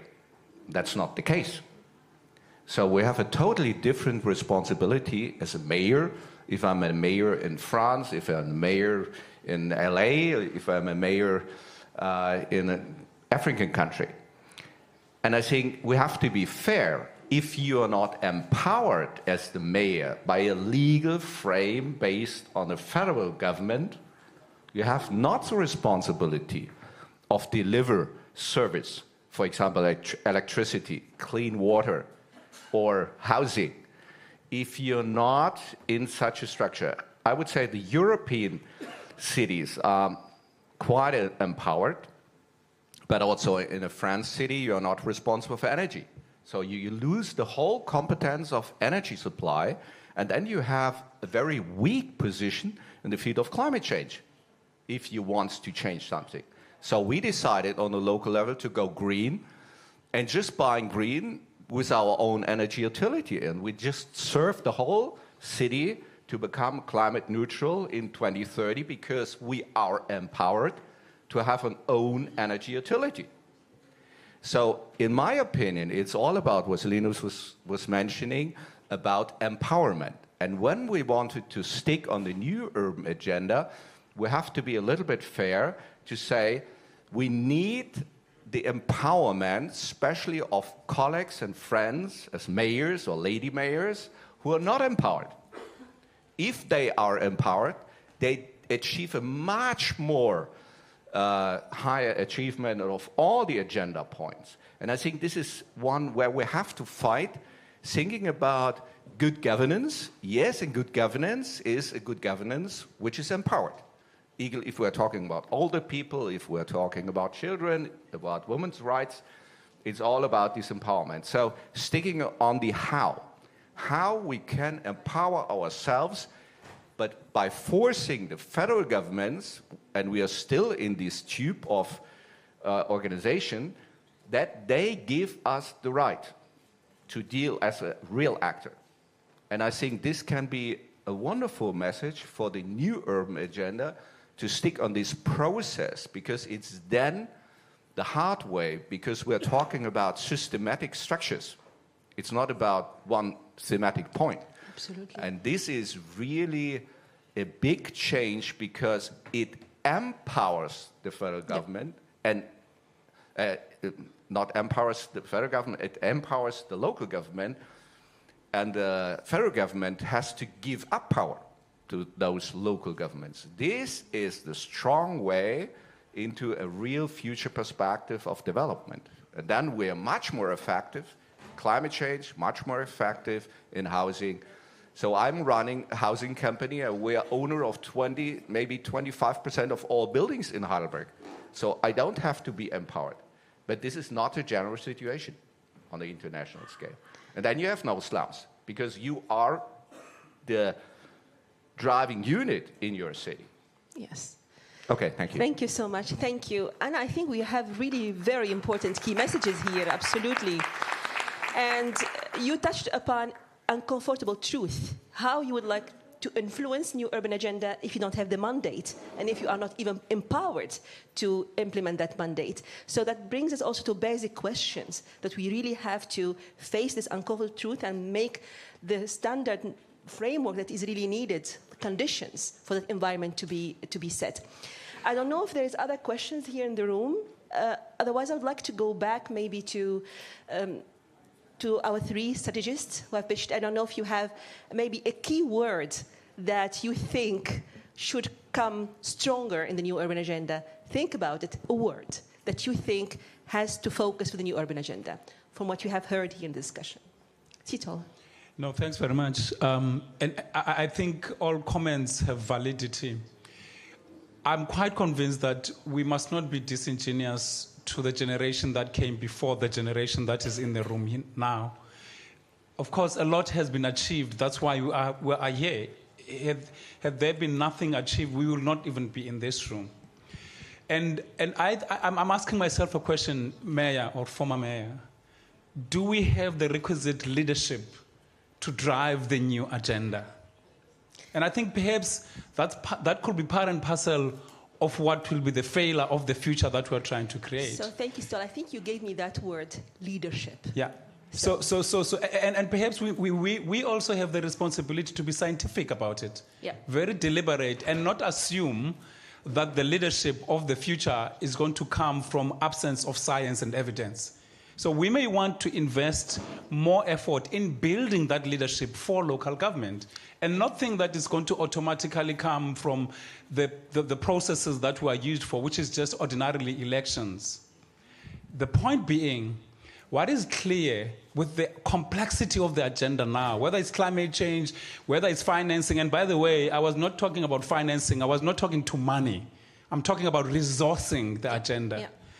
Clearly, we need an environment where we are scientific about building that leadership capacity for local government, and not assume that it's going to come from anywhere else. No, exactly. And I think that's the least of which we should do in driving the new Agenda 20. Yeah, the next generation of Agenda 20. I think point taken, and very valid point about an empowered leadership that is not taken for granted, but really that we have to work on it. Thank you so much for that keyword. You, Camilla. I will say civil society, grassroots communities. Empowerment for local governments doesn't come only from national states. It also comes from working in partnership and collaboratively with those who have been mobilizing those agendas for years. So we don't have all those kind of achievements only because there have been agreements at the kind of international space, but also because we have mobilized civil society pushing for the rights and pushing for those agendas. And I think any successful implementation of the new urban agenda needs to take that consideration, and for local and regional governments to look at the empowerment through public-community partnerships, through real participation and engagement, and through a proper democratic process. Definitely, I roger that. Thank you so much, Camila. Sébastien. Yeah, difficult to choose just one word, but if I had to, I would pick maybe connectors, because I think whatever the level of agency of a given mayor or governor, he or she will always be a connector between different levels, between different partners, a partnership broker also, between different thematic areas, because you don't know about silos at local level. You suffer from them, but you respond in an integrated, systemic manner to the demands of the citizens. And also linked to this, it's a connectors because it's a recipient of trust. We see that the trust in democratic institutions can erode over the years, but the trust in local government is still very high, and we need to rebuild a new urban agenda, but also a new social contract based on trust and from bottom up. So I think connectors would be the right word for local governments. It needs to be recognized and they need to be resourced. Thank you so much, Sébastien. Emilia, you've heard it. Key messages, partnership, connecting, but also strong, empowered leadership, recognizing what has been done, appreciating it, but really not sit in a comfort zone, but you have to move forward. So what is your take on all this? Yeah, the way I take comments in a retreat is a very particular one, from the position that I sit, because at the same time that you are giving us mandate to proceed, you might be also questioning the type of priorities that we are following. So I'm really paying a lot of attention. And from this session, there isn't much that I disagree with. I think it's extremely important that the connection between SDGs and the new urban agenda is met. I very much agree with Yunus that without SDG 11, we would be looking at a different panorama, let's say, a different picture of the implementation of the new urban agenda. A lot of countries are hiding behind the SDGs to say we are localizing, so if we localize, we implement. We as movement instrumentalized localization to call the attention of national governments, so it's up to us, and it has had a very good credit. We have done really well. We are, cashing on some of the concepts, but it has also made us leave very important things behind.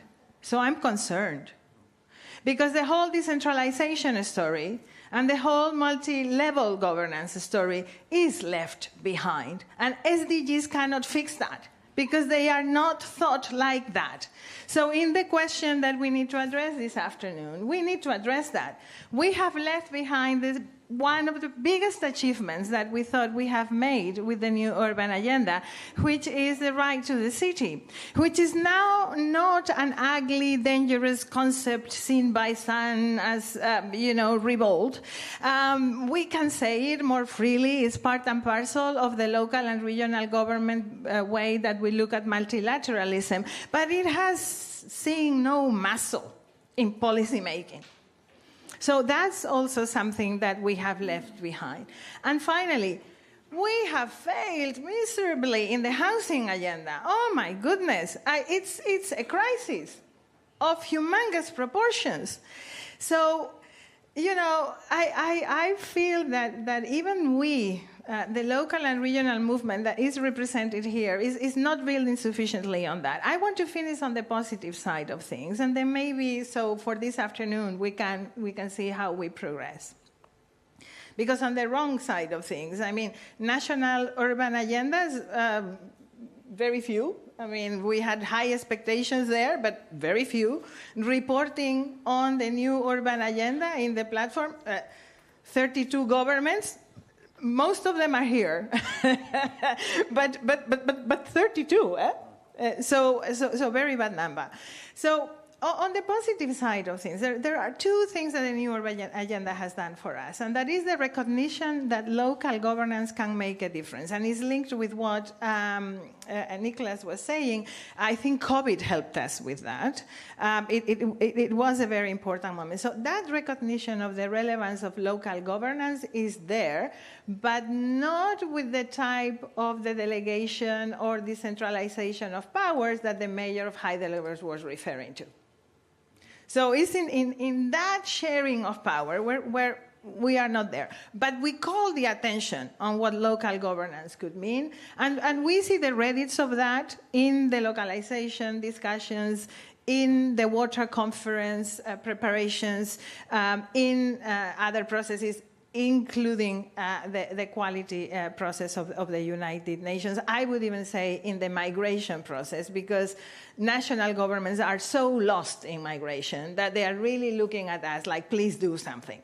Okay, so that's the positive thing. And the last positive thing, I think the new urban agenda also made a difference in connecting climate change to the urban agenda and to local and territorial perspective. Whether it has done it in the right way, that's the question. So now, with these are the thoughts that I will hope are feeding into the discussion this afternoon on post-2030 agenda, what next? But I am a bit concerned that we ourselves are not bringing to the table some of the discussions, of the critical discussions that we have left behind. And I will ask you later, Sitole, but I am really curious in which country where the new urban agenda and some of the,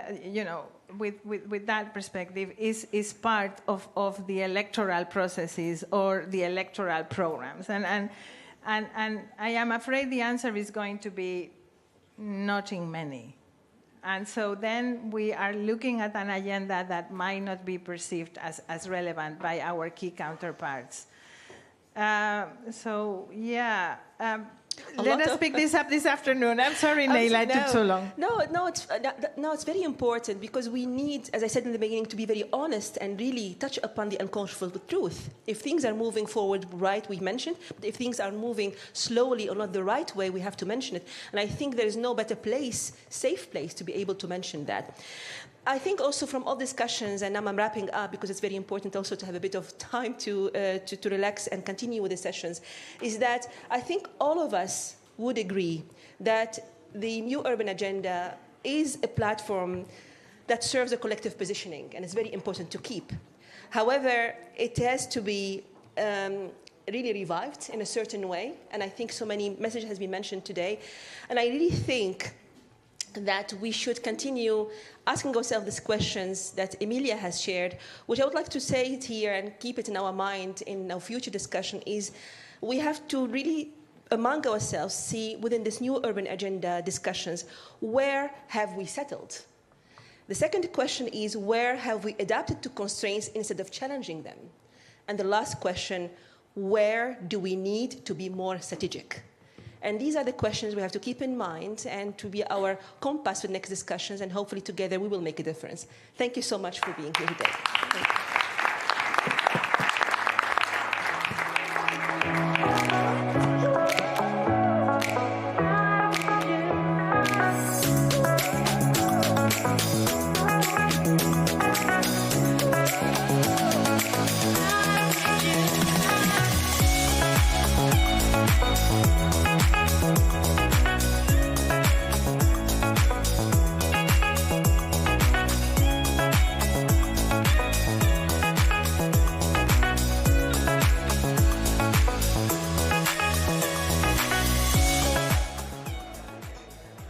Colleagues, let's go for lunch now. You can go upstairs and we will resume at 3.